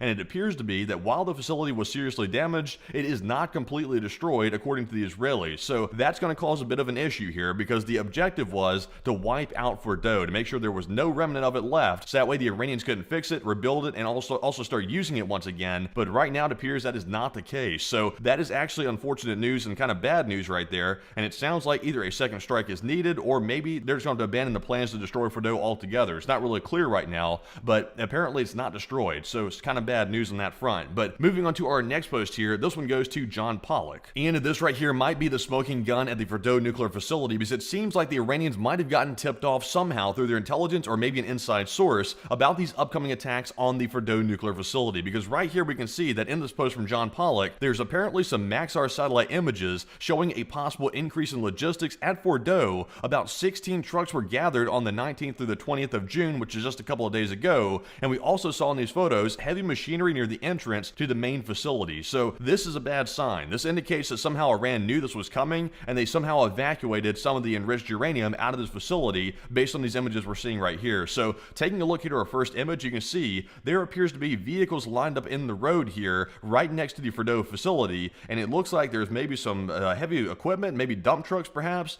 that are out here on this road near the entrance to the facility itself. So that's not very good. And moving on to our next post here, you can see there are some of the entrances to the Fordow facility, and there's also some trucks out here that are also on the road that we can see in this image right here. And moving on to our last and third image, you can see that there's a lot of more trucks right there lined up to the entrance, and it looks like they were trying to get out some material of some sort, and considering that enriched uranium was being stored here, and that was the high value material that the United States was trying to take out, it's only logical to assume that they must have evacuated the enriched uranium out of this facility before it was struck. So to say that's bad news, that is an understatement. It looks like the Iranians did get the jump on this one, and they got most of the equipment and also most of the materials out of this facility before it was struck. So not good, and right now the initial assessment is that they mostly got it out. So with that, moving on to our next post here, this one goes to FITUX News once again, and we do have confirmation from Israeli officials about the worst case scenario. And we can see right here in the post from FITUX that the Israeli officials also said it appeared that Iran did indeed move equipment, including uranium, from the site. So that is confirmation of the worst case scenario, and right now we're really not clear where they moved the uranium to. So that's a big one, and we'll have to keep an eye on that to see exactly where this is going to go and if they've located where the uranium went. We are aware of some other sites that were struck by the United States the other night, but so far we're not sure if the new site for the uranium was struck in these attacks that we saw last night. So we're currently waiting confirmation to hear exactly where this is going to go,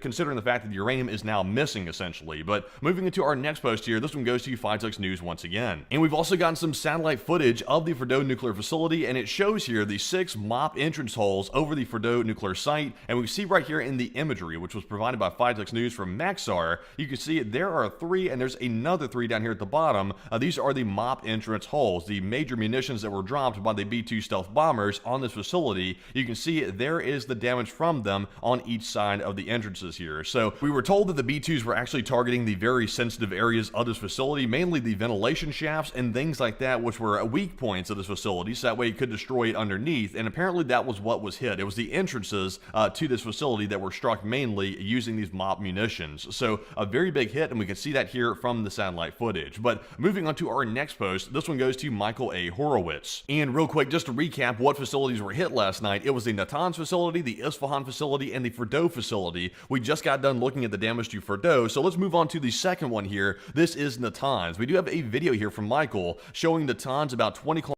And Israeli Prime Minister Bibi Netanyahu says Israel has interesting information about the place where the Islamic Republic is keeping its highly enriched uranium stockpiles that apparently it managed to evacuate from some of these facilities. Kilometers afar, and it was posted by Iranian opposition channels, and apparently it does show some of the residual damage from this facility after it was struck by the Americans. So let's take a look at the video and see the damage here on camera.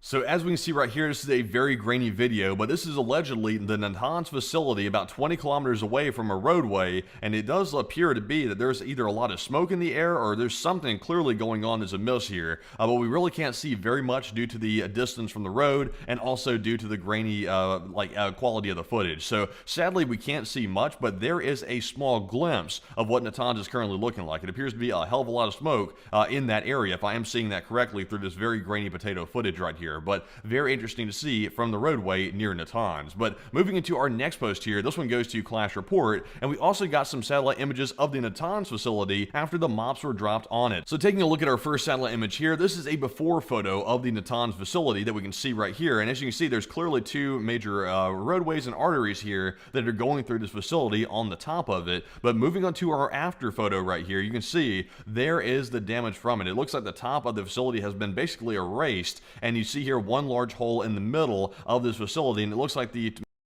And looking at some analysis on X, Iran built a bomb and buried a nation.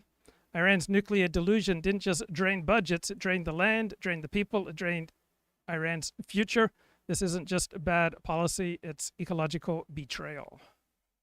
Main artery roads here have been pretty much wiped off the map that we can see right here. So clearly a lot of damage, but we are not really sure what the damage was underneath because obviously we can't see that. But this is the damage from the air, and you can see here a clear entrance hole right there in the middle of the facility. So very interesting to see right here on satellite, and very good for a broad perspective. But moving into our next post here, this one goes to FITUX News yet again. So what is the aftermath of this entire situation? And right now we are hearing about the aftermath. We're hearing about preparations for an Iranian retaliation retaliation right this very second. And right here we're seeing that Bahrain has told 70% of its government employees to work from home on Sunday until further notice following the U.S. attacks on Iran, according to their Civil Service Bureau. Also, local media report that Bahrain set up at least 33 shelters to be able to house people in case there is an attack on their territory. Now, Bahrain does serve as a pretty important naval port for the Americans, but the Americans have already fled that port. We've left it, so that way the Iranians could not attack our ships. So who has the most to lose if the Strait of Hormuz is shut down? It's not the United States, it's China. We've already planned for that, but Bahrain is trying to take their best interest into consideration here, and they're telling people to stay off the roadways, they're setting up shelters, and they're telling the government employees to work from home. So clearly, they are worried about a retaliation attack by the Iranians on their territory, probably for housing the American naval ships. So we are seeing that right this second. But moving on to our next post here, this one goes to World Source News 24/7. We've also gotten word from an Iranian proxy force today that the Yemeni rebels have now declared that their ceasefire with the United States has officially ended. Now, there was apparently a ceasefire in place, but the ceasefire was very loose. It was a very, I guess you could say, uneasy ceasefire. Now, the Yemeni rebels just got taught a pretty good lesson by the Americans when we bombed the hell out of them just about a month or two ago, and it looks like they've forgotten that lesson again. So they're now declaring that their ceasefire is over, and apparently that means they're going to try to attack some U.S. bases or U.S. assets in the region. And of course, the proxy forces are expected to act up quite badly, and this is the first sign of that. So it truly is the calm before the storm right now. We're waiting to see exactly what is going to happen with these proxy forces. And in the meantime, while the proxy forces are acting up quite badly, we're seeing that Israel is teaching the Iranians another lesson, and today we've seen a major attack on Iran's Bushehr airport, which was attacked with Israeli airstrikes, and we have seen here on video apparently some footage of it. So let's take a look. And right there, you see there's the Bushehr airport, which clearly just went up in a humongous plume of smoke and fire right there on camera. That is from Israeli airstrikes that we're seeing on that location. So it looks like the Bushehr airport, which is very close to the Bushehr nuclear power plant, has been gone up in smoke at this point. Of course, we've not heard of any direct attacks on the Bushehr power plant, the nuclear plant, and none are expected as of right now. But we are seeing the airport, which is nearby, getting absolutely hammered and pounded by the Israelis right this second. So a very big attack to note, and a big one to watch as well. But jumping into our next one, this one goes to Fightux News yet again. And we've also gotten word that the Israeli Air Force also struck an IRGC base in Iran's Yazd province, about 1,800 kilometers or so from Israel, according to an IDF military spokesperson. So let's take a look at this footage and see this IRGC base clearly going up in smoke, and also it appears to be that there might be some rocket fuel that went up in it as well. So let's take a look at the footage. And there you have it. Look at that. An IRGC base gone up in blazes right there. And there's also some of that signature orange smoke over there on the left. That does indicate a rocket propellant of some sort that has gone up. And they must have been storing some of that there at this base. They're zooming in right there. You can see some more. There is the smoke. And also on the left, there is that orange smoke, which is extremely toxic. And it seems like the Iranian public doesn't know how toxic that is, because I've seen people drive straight through it when it crosses the road. So I don't know why that is, but apparently the Iranians don't know about toxic propellant. So here you can see right here on the side of a mountain, the IRGC is taking a really bad pounding, and this is in the Yazd province of Iran. We did see that conducted by the Israeli Air Force a short while ago. So very interesting to see. But moving on to our next post here, this one's going to go to OSINT Technical. And unfortunately, we do have some news of Iranian attacks on Israel. And shortly after we ended our live stream last night, the Iranians launched a very large ballistic missile attack on Tel Aviv and populated areas inside of Israel, So Tucker Carlson sometimes says some smart and courageous things, but he also says a whole ton of nonsense as he increasingly panders to a low IQ audience. Here's an example of his nonsense. Yeah, no, I was on February 20th, 2023. I was attacked in my bed by a spiritual being and clawed and left bleeding and scarred. And do I understand what happened? No, of course I don't. I don't really understand anything, but that did happen to me. I don't care if people believe me or not. It did. And I think it was just a momentary glimpse of something that's happening at all times, which is, again, this war between forces that we can't see, not since we dropped the atomic bomb in Nagasaki, the second one in August of 1945, and decided that we were gods and the God himself no longer existed. Since then, we have been a secular society, and that's why we're now being destroyed, in my view. I care about this country and what happened to it after 1945. And it's a very clear demarcation line. And it seems obvious to me that nuclear weapons are demonic, there's no upside to them at all, and that anyone who claims otherwise is either ignorant or doing the bidding of the forces that created nuclear technology in the first. All right, that's just silly. Imagine living in a society where the most pressing issue for police is guiding baby ducks to safety.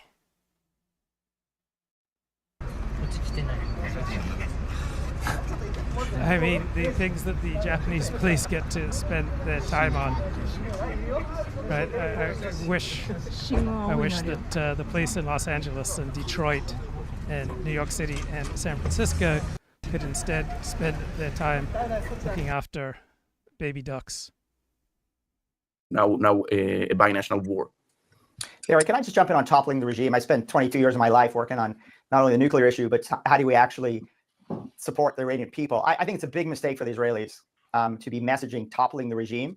I think if you want to get into the run into President Trump and the America Firsters, that toppling the regime is the wrong messaging. I think Minister Katz a couple of days ago was talking about toppling the regime. He was causing a lot of concern in the Trump administration. Mark, explain who Minister Katz is for people who don't know.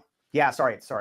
Israel Katz is the Minister of Defense in Israel and has been leading the IDF's efforts here. But from a communications perspective, when he starts talking about taking out the regime, then you've got a movement within Trump's base and people in the White House, including J.D. Vance and others, who are deeply concerned that starts to sound like regime collapse. Regime collapse sounds like anarchy. It sounds like Iran splitting along ethnic lines. I mean, again, Iran is just 50% Persian. There are Azeris and there are Baluchis and there are Kurds and there are many other ethnic groups. By the way, that's a nightmare for Iranians. If you want to actually support Iranians and not have them rally around the regime, then you better stop talking about collapsing the regime and splitting it into ethnic statelets, which will seize weapons and be at war with each other. I think the Israelis have taken the right approach operationally. They've actually created divisions, and I won't get into detail on an open podcast, that actually are creating campaigns to provide support to the Iranian people. Right? These are the kind of things like technology support and labor strike funds, the kind of things that Ronald Reagan and the CIA director Bill Casey provided to anti-Soviet dissidents during the Cold War. Provide maximum support to the Iranian people. Let them actually figure out ways to take back their country and take back the pre-Islamic Republic flag. But I think messaging right now about collapsing the regime will just anger the president and actually create the kind of distance between Washington and Jerusalem that Mike is rightly concerned about. Amit, go ahead.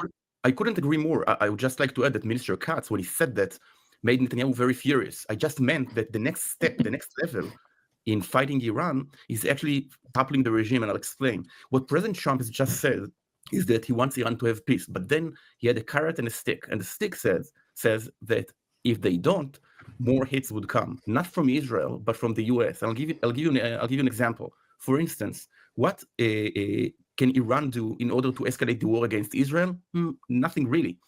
Israel is has already taken, I think, 2/3 of its launchers. There is no border between Iran and Israel, so there won't be an invasion by Iranian forces to Israel. So they are doing what they can. But when it comes to the U.S., if they choose in the most stupid way to actually attack Americans, it definitely means that Israel and the US would attack the Iranian economy. 85% of the economy is concentrated in the Hajj Peninsula and in the Hajj Island and in Bandar Abbas, which necessarily means that once the economy goes more down, maybe this regime would fall. But I would definitely offer Israel not to try and topple the regime. There is a great part in the movie, in the feature Golda, when Helen Mirren says on the third day of the Yom Kippur War that she's sure the Egyptian President Sadat will try to conquer more areas in the Sinai Peninsula. And then she says, because I know as a leader when I lose, but I never know when I win. And I wouldn't want Israel to actually try to win more. One question that I have, we know that the IRGC has assets all over the globe via its Quds Force. Should the West be girding for a response sort of outside of the Middle East in the coming days? How worried should we be about that? Mike, I'm going to go to you for that. Yeah, absolutely.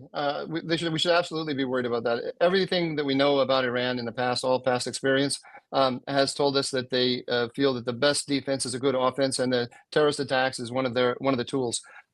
It won't surprise me though if they're so reeling from what just happened that they actually take a step back, because Trump has now crossed a very big what they thought was his red line in attacking Iran directly. Exactly as Amit says, if they go after American forces, or they go after American targets with terrorism, then they're going to see a very furious response that could really All right, here's another analysis. The collapse, because the collapse of Hezbollah in Lebanon ultimately led to the weakening of the IRGC operations in Syria, because they depend a lot on the collaboration they have with Hezbollah. And then after Syria, I think now they went for the phase 3, which is going to the head of the octopus, really. And I think that the operation has like 3 components. The first one is hitting the nuclear infrastructure. The second, and I think this is the most important part of the whole operation, it's actually the goal in many ways. The second one is decapitation strategies and operation to actually weaken something that is called Khatim al-Anbiya of Iran, which is like the coordinator between IRGC as well as other units, and so really paralyzing the command and control. Obviously, the third one is I would qualify this as the third one, and the second one was the missiles and drones. Missiles are a big deal. They have a psychological aspect to them, because it's really deterrence by punishment, because missiles are key for countries that cannot do conventional warfare, etc. So they have to develop them, they're cheaper, etc. They help project power, make sure that Iran sends the signal that they might not be sophisticated, but they will make sure that whoever hits them will have to deal with as much damage as possible. So I think obviously for the missile part, it's all about hitting them so that Iran does not have enough tools, but also hitting them so that Iran cannot send them to its proxies, especially the Houthis, who are now, I think, I'd say the really last standing proxy with like capabilities that can do real damage. But I think because of the operation that the United States they've been also weakened in that sense. So yeah, this is, I think, a great overview what the operation is about. Obviously, I think in the upcoming days we will see a little bit more from Israel. Topple the regime. Right now, until now, they have been focused on keeping America out of the conflict. Now they have to focus on preserving the regime and preserving what's left of their ballistic missile program. Those are going to be their 2 primary goals. They'll make a lot of fearsome noises, and they may do a couple of fearsome things, if only to show domestically that they're still the fearsome creatures that they've always said they were. But a lot of their charisma, if you will, a lot of their reputation for fearsomeness has just been destroyed. Again, this isn't the beginning of a new Middle East. Yeah, well, can I just say FBI Director Kash Patel issued a warning 2 days ago to exactly that point, that the FBI is now preparing itself for possible Iranian attacks against the American homeland. What I worry about is the decades-long history of the Islamic Republic targeting Jews, Israelis, and Iranian dissidents around the world. Now, if they go after any of those groups on American soil, they'll be inviting a ferocious American response. But if they start targeting them in Europe and across the world, which is what they've done for decades, I worry about that.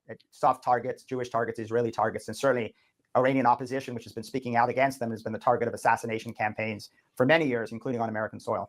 We've been talking a little bit throughout the past hour about the possibilities of a new Middle East, and 2 of the people on this call are raising families in that Middle East, and have been at war, living in a country at war since October 7th of 2023. And I would just love to put the question to both Haviv and Amit about how things have changed, sort of psychically, socially, spiritually in Israel since Israel's strike against its nuclear program began, and maybe just reflect a little bit on how things were feeling, let's just say on October 7th or 8th of 2023, and how they're feeling now for you. And Haviv, maybe let's start with you.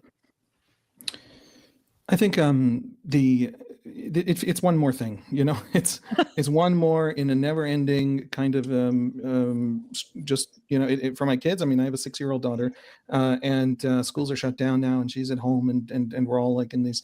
And I realized she was 7 months old when COVID hit, and then October 7 happened. That lasted 2 years. October 7 happened. That changed their lives completely.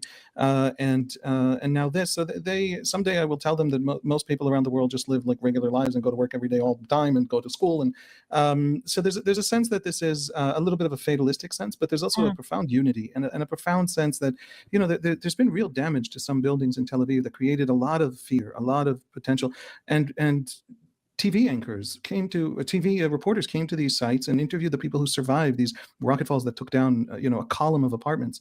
And people said to them, everybody who was in a bomb shelter, in a safe room, came out of it fine. So everybody go into the safe room. And, there have been funny videos coming out. There's a video of a father and a kid who's sitting in his bedroom that's completely destroyed by an Iranian missile. And the father says to him, clean up your room. And the kid says, give me 10 more minutes. And he's on his computer in the room, total destruction around him. And the dad says, 10 more minutes, clean up right now. Right. And so there's a lot of humor. It's fundamentally a question of resilience. There's really a sense of astonishment and relief and gratitude to the fact that my kids are sleeping quietly because other people's dads are and moms are flying sorties over Iran 1,500 kilometers away in a operation that Israelis had no idea was even possible in the capabilities of the Israeli Air Force. And so we have every step of the way, I think, since October 7th, discovered in another way, in another layer, our strength, and a strength rooted in some sort of fundamental structural things. Iran is learning that in a democracy, when you have a military on paper, it's a real military. And in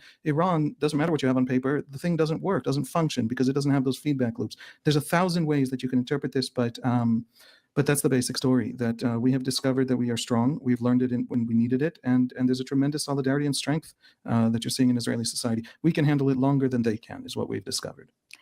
Amit, I would love to put the question to you. My late grandmother, was a British citizen who lived in London as a 12-year-old child during the Blitz. And she always talked about how is it to sit in shelters at night and going to work or school at day. And I think we get 2% of it, 1% of it over the last week. And I think we keep the same stiff upper lip like the Brits in the 40s. You see exactly as Haviv has just described, how stubborn Israelis are.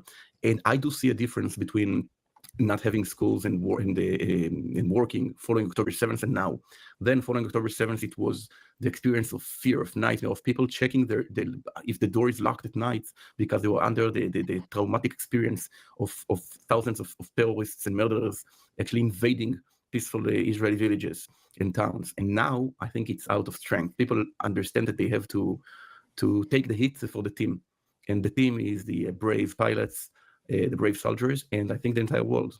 And what we saw tonight in this respect, strengthen Israel. I think specifically that this is the most dramatic diplomatic achievement in Israel's history since the establishment of the country. I think that having the US on board in 1948 is something equivalent of what happened tonight. Because to actually have the United States of America greenlighting your attack after 4 consecutive US presidents actually took this option off the table, and now not only greenlighting Israel, but actually joining the attack, is something unprecedented and something that no one could have seen coming even a few weeks ago.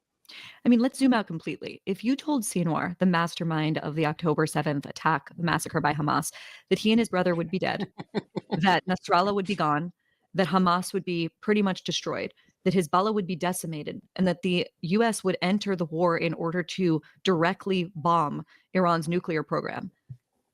Like, that's astonishing. When you just consider how much has changed in the past 20 months or so. Mike? Oh yeah, sorry, Amit, go ahead. No, so one sentence. Sinwar would have done it anyway because he is a fanatic Muslim and a fundamentalist murderer. But the rest of the Axis would actually deeply regret it, although the Iranians never approved this attack because they knew exactly what would come. They wanted to have it coordinated, and luckily, it's terrible to say luckily on October 7th, but luckily it was only Sinwar himself, otherwise it would be way worse. Can I jump in? I'm sorry, Mike and Mark haven't talked for a bit, but the Israelis in the room, they're going to have to... You are listening to an Art Media podcast. This just dropped. Israel decided to go to this specific phase of the war. The war began on October 7. At the end of the road right now, or where we are at, the Islamic Republic has just been struck by a blow it has never seen before, and no one in the world would have imagined. In October 2023, Sinwar is dead, Nasrallah is dead, the chief of staff of the Iranian army is dead, the commander of the Revolutionary Guard is dead, and the scientists working on their nuclear program, they are dead also. And Fordow has just been hit tonight. And I think that the consequence of this is that when you look at reason in the region, when you look at power in the region, and when you look at Israel and the United States, the axis of resistance and actually the axis of terror has collapsed. We know the US used 6 bunker buster bombs that never been used before. It used B-2 strategic bombers. It also shot about 30 cruise missiles from submarines, and they hit Isfahan, Natanz, and Fordo. These sites have been completely devastated, and that Iran doesn't have a nuclear program as a result of these attacks. I think that it would be prudent then to wait and see the images, the satellite images in the morning. Satellites all around from around the world, Israeli, Americans, British, all the rest, Chinese, Russian, they're going to take satellite photos of these sites, specifically of Fordo, to try and see what's the damage there. But this is not what's remarkable here. What's remarkable here is that the United States decided to be part of this war. And if you listen to the statement made by President So this video was recorded about 10 hours ago. Trump this evening, thanking Prime Minister Netanyahu, talking about him working as a team with Israel, thanking the IDF for what it has done, and of course thanking the pilots of the United States of America and the team in the Pentagon for doing this. You see that this was a joint operation of taking out the nuclear program. You see that the coordination was there all along, the way that he was thanking Israel for that. And it's true. Okay, let's dip into Fox News here. Under stress in a combat mission is training, training, training. And all of that preparation takes place. This is not the first 30-hour mission they've flown, I guarantee you that. So that's the ingredient, and the United States military trains and trains. The American people rarely ever see it until we have an accident in training that results in a fatality. Mm-hmm. So yes, this is an extraordinary performance. And what separates us, and it's been said here today, from all other militaries in the world today, and what makes and defines us as a military superpower is our ability to project combat power any place in the world, to go to any continent, whether it's by air, by sea, or we take our troops by air and by sea. No country can project that combat power, air, sea, and land, all over the world. And the powers that had military superiority in the past were able to do that. The means were different, but it was true for the Romans, it was true for the Brits in a couple of centuries, and it was true for the Germans during World War II. And post-World War II, it has been us, all of these many, many years, and we keep getting better at it. So I remember you saying when we watched the withdrawal from Afghanistan that it was just projecting weakness around the globe during the Biden administration. So tell me a little bit about what this projects and what sign does this send to the so-called axis of evil, which seems to be fairly quiet on the periphery of this decimation of Iran? Well, I think it's really quite remarkable. I mean, I said it publicly, and I truly meant it. When the president was elected, I think all four of those nations, Russia, China, Iran, and North Korea, began a reassessment because the most significant change on a congressional... All right, this is General Jack Keane. He was a major intellectual behind the surge policy that the U.S. implemented in Iraq under David Petraeus. Commission and I was on for 2 years that took place during the Biden administration. We concluded that the most significant global security challenge we have seen since World War II has occurred in the last 4 years, with those four nations coming together as an alliance and becoming more aggressive and more assertive and taking advantage of what they perceived, Martha, as the United States' weakness, the loss of political will to confront them. So it's not isolated that Russia invades Ukraine. It's not isolated that the Iranians attacked us 350 times in our bases in Iraq and Syria. I mean, I have difficulty actually saying it. And Kirillo, who is as good a CENTCOM commander as we have ever had, he's a generational leader, made a recommendation to the Biden administration. He gave them 120 targets, no economic, no energy, no nuclear targets, just military targets, saying the only way we're going to stop those attacks is we have to go to the source, not the proxies. So there are a lot of very smart people who deny the significance of AI, and they're in denial of reality. So here's some sharp posts on X. ChatGPT-4 is able to infer authorship from a passage of text based on style and content alone. Your Reddit pseudonym soon won't save you if you have online stuff under your real name. Delete anything that could threaten your job. AI will know us better than we know ourselves. It'll soon be very hard to keep secrets. Source. They rejected all of it. They left the administration with the Suez Canal essentially shut down and the Red Sea shut down. And they were firing at Navy ships with ballistic missiles. We nearly lost a ship. We missed the first shot at the ballistic missile, and we hit it just a second or two before impact. We had 300 troops on that ship. Can you imagine this? This is the United States of America. And we were taking... Just enduring this incoming... Just imagine posting under a pseudonym online 5, 10, 15, 20 years ago and thinking that you could stay pseudonymous forever. Over and over and over again. And I have to say, I'm struck by, and I heard it all day long, this idea that, now we're at war. I keep thinking, Iran has been at war with us. Well, Iran, guys, you got to be aware of this. Iran has delivered a strongly worded letter of protest to the United States via the Swiss ambassador in Tehran. So Iran not happy. They've sent a very strongly worded letter protesting. For a decade. We just haven't been engaging in No, I have to correct you. I don't like correcting you in front of this loving audience that you have. Please do. But it started in 1983. It goes back way further. Marine barracks, they blew up. That's right. 2 embassies, Kuwait and the U.S. Embassy in Lebanon. Then in the 90s, Khobar Towers. And then during the war in Iraq, their scientists and engineers developed an advanced IED that focused on U.S. troops. They designed it. It wasn't the thing, planted underneath the dirt in the road and blow up a vehicle from the... It took down All right, funny bit here on Axios. We didn't press the U.S. to join the war, says an Israeli official. We were careful not to create the impression that we are dragging the U.S. into a war, but luckily for us, God hardened Pharaoh's heart, meaning Iran's supreme leader Khamenei, acted like an idiot and refused any proposal from the United States. M1 Abrams tanks, our Bradley fighting vehicles. It took down anything that moved on a road, and they said, focus on Americans. The official death toll is 603. The last commander we had in Iraq, I asked him, what do you think, based on your judgment? This was General Lloyd Austin, who became Secretary of Defense. And he said, Jack, I think it's actually close to 2,000.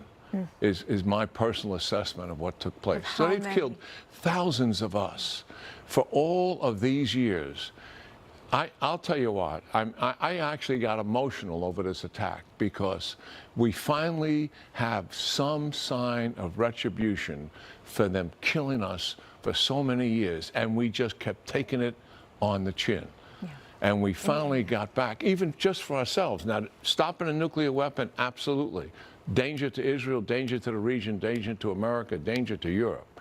All of those things are primary. But I had this personal thing that it's finally been done. And it needed to be done.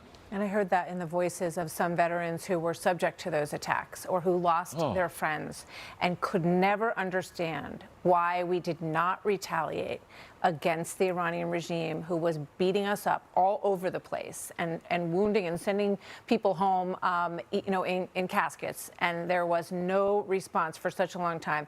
I want to ask you, because I thought it was very interesting this morning that we heard from the new chairman of the Joint Chiefs, and we also have heard a lot about General Kurilla, the CENTCOM commander. Your thoughts? Right, here are some thoughts on America's use of this ordnance penetrator. The massive ordnance penetrator was conceived 2 or 3 administrations ago.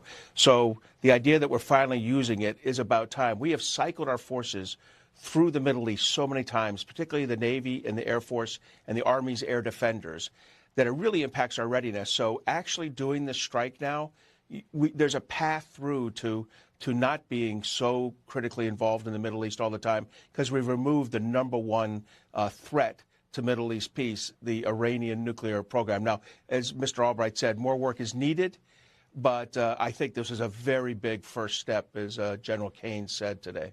I'll end with this, Mark. A map just reminding us just what an incredible mission this was. When you look at the distance, those B-2 bombers flew from the Whiteman Air Force Base in Missouri all the way to Iran to carry out this mission. And it is just incredible, the power of our U.S. military. Mark, thank you so much for joining us. Appreciate it. Truly a historic moment for the Middle East. But seeing this happening, considering the opposition in the United States, considering the odds and the fact that this is a major decision for a U.S. president with American interests across the region, American soldiers and bases in the Middle East and in the Gulf states, to see this happening, this is really history in the making. This is a moment like no other. Amit, Nadav talked about how this was a joint Israel-U.S. operation. And of course, the President Trump made that clear that by praising Israel and thanking Israel for what it has done so far. But to what extent was Israel involved in this specific operation tonight?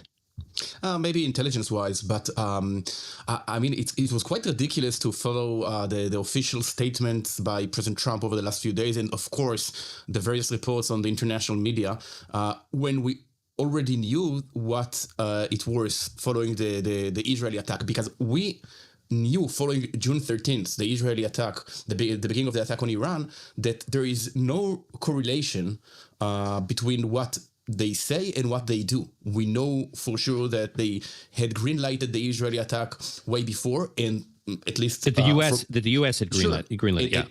And now, how can you take seriously what President Trump says when you know that he uses his Truth social network as a psychological weapon? Because he said, meaning when he was talking about 2 weeks and time for diplomacy and all that, there was all, you're right. And yet 2 hours before B-2 bombed Fordo, there was still a report in Reuters, I think, about a heated debate between Prime Minister Netanyahu and J.D. Vance. It was all coordinated, not from day one on June 13th, but from day two, I would say. Once the U.S. saw that it was a great success, it was only a question of when and not if. And all the process that we have seen over the last few days was not whether the U.S. attacks or no question, but how to evacuate as efficiently as possible the U.S. military staff and diplomatic staff from the Gulf, etc., etc. So it was written on the wall, and it happened. And I think we have an answer for the dilemma President Trump had faced. On one hand, he had promised during the campaign not to begin new wars, but to end old wars. And on the other hand, he actually ordered the attack on Iranians' nuclear facilities tonight. And I think what President Trump has just said in his speech a few minutes ago is that this, in his opinion, this is the end of the war. He has no plans to further attack Iran unless Iran chooses to attack the US. Now, according to the declarations from Iranian state TV, what left of Iran and state TV following the attack last week, they didn't get the memo. They didn't understand the message from the last two times in which they chose not to coordinate with President Trump. They had 60 days to negotiate, and they thought they'll just muddle through, and they got the Israeli attack. And then they refused to talk, and they got the American attack. If they choose to attack Americans yet again, I think we all know what the future that looms ahead. Yeah, I will just say that while there was much chatter about the Reuters article and some other things happening, the three of us and Alon, Amit, Nadav, and Alon, the four of us were online earlier today, and I was pointing out that Sean Hannity was suddenly on deck on Fox News to do a special emergency. He was scheduled to do a special emergency broadcast on Fox News on a Saturday night, which Hannity never broadcast on a Saturday night, and we all know that Hannity's very close to Trump. So actually, the true analysts and insiders should not have been paying attention to Reuters. They should have been following what Sean Hannity is doing. Sean Hannity broadcasting on Saturday is like taking the tanks out of the... Exactly. Nadav, the 400 kilograms of enriched uranium that was supposedly in Fordo, the Iranians have claimed that they've moved it out of Fordo. I guess they're saying in anticipation of this attack, and they moved all the personnel out. That this was the enriched uranium was relocated somewhere else in a quote unquote safe place. What do we know about that? Well, what we know is that at any rate, the U.S. or Israel was not targeting the enriched uranium, who was not trying to blow up the enriched uranium from several reasons. One of these reasons is that even if you collapse a mountain on the enriched uranium, it's not going to crush these containers. And secondly, if it blows out, it's a radioactive contamination that neither the U.S. or Israel want to cause. It's not about the enriched uranium. Or in other words, Dan, if they did know where the enriched uranium is, and I think they do know where it is, they wouldn't want to blow that up. at this point. It's about the centrifuges. It's about the Okay, installations. so that's key. That's key. That where the enriched uranium is matters less than the centrifuges and the infrastructure that was doing all this enrichment. This is or this was the Israeli perception of the enriched uranium. Okay, I want to be completely clear about that, because I don't know what President Trump decided at the Oval Office as to the targets of this specific assault as of now. But it was the Israeli perception, and at the time also the American perception, that you shouldn't try to target the enriched uranium itself, but the means to produce it. And as far as we know right now, I started talking with Israeli sources. They're very optimistic as to the results of this strike. They are sort of saying, we need to look at the photos and the images coming out in the morning to see if you need to have another sort of finalizing maneuver there, maybe a few more bombs to just make sure that this has happened. And we're also waiting, Dan, I should say, the Iranian response to this. I'm starting to hear about a response by the Supreme Leader Khamenei that's coming out, that's threatening the United States of America, saying that this decision will lead to consequences as far as the US is concerned. But I don't see this as an official response of the Islamic Republic. And that's a big question that is really out there. Now, for me, at least, operationally speaking, the biggest question right now is whether or not Israel will say, okay, this is the first and last strike, as Amit said, as far as the US is concerned, for now. And if the Iranians will respond, does it mean that the Israeli Air Force ceases its own activities over the Iranian airspace right now and uses this exit point in order to say, we've done what we could do? I'm not sure about that. And from what I didn't hear any of my sources saying that this is the case. Will this be the exit point of the war? And that's a big one. A very technical question, just so I understand this. What can Iran do, assuming they did move the 400 kilograms of enriched uranium out of Fordo before this attack? What can they do with it? Basically, they can try and arm it. They can try to break for a bomb if they still have the tools, the weapons group, the scientists to do that. They can hold to that 400 kilograms of enriched uranium indefinitely, Dan. And then they can always break for it. So it's not over as long as they have that enriched uranium. The crisis of Iran's violations of its obligations to the Non-Proliferation Treaty is still there when they hold to that enriched uranium. But could they enrich it to military-grade uranium? And the answer is no, because right now it's not enriched to 90%, right? It's enriched to much less than that, something like 60%, something like that. If they don't have the facilities to do so, if they don't have the centrifuges around to do that, and if they don't have the scientists to place it in a warhead or in an installation of a primitive atomic bomb, they have nothing to do with it right now. But the question is even more dramatic, because if they decide that they're going to attack American interests in the region, I suspect, and I don't need to suspect because the president has said so, that this would lead to a very aggressive response by the United States. And that might lead to undermining the regime in a serious way. So until... And comment on X that I'm starting to lose faith in the geopolitical analysis of American comics, such as Dave Smith. Okay, I'll talk to you later. Bye-bye.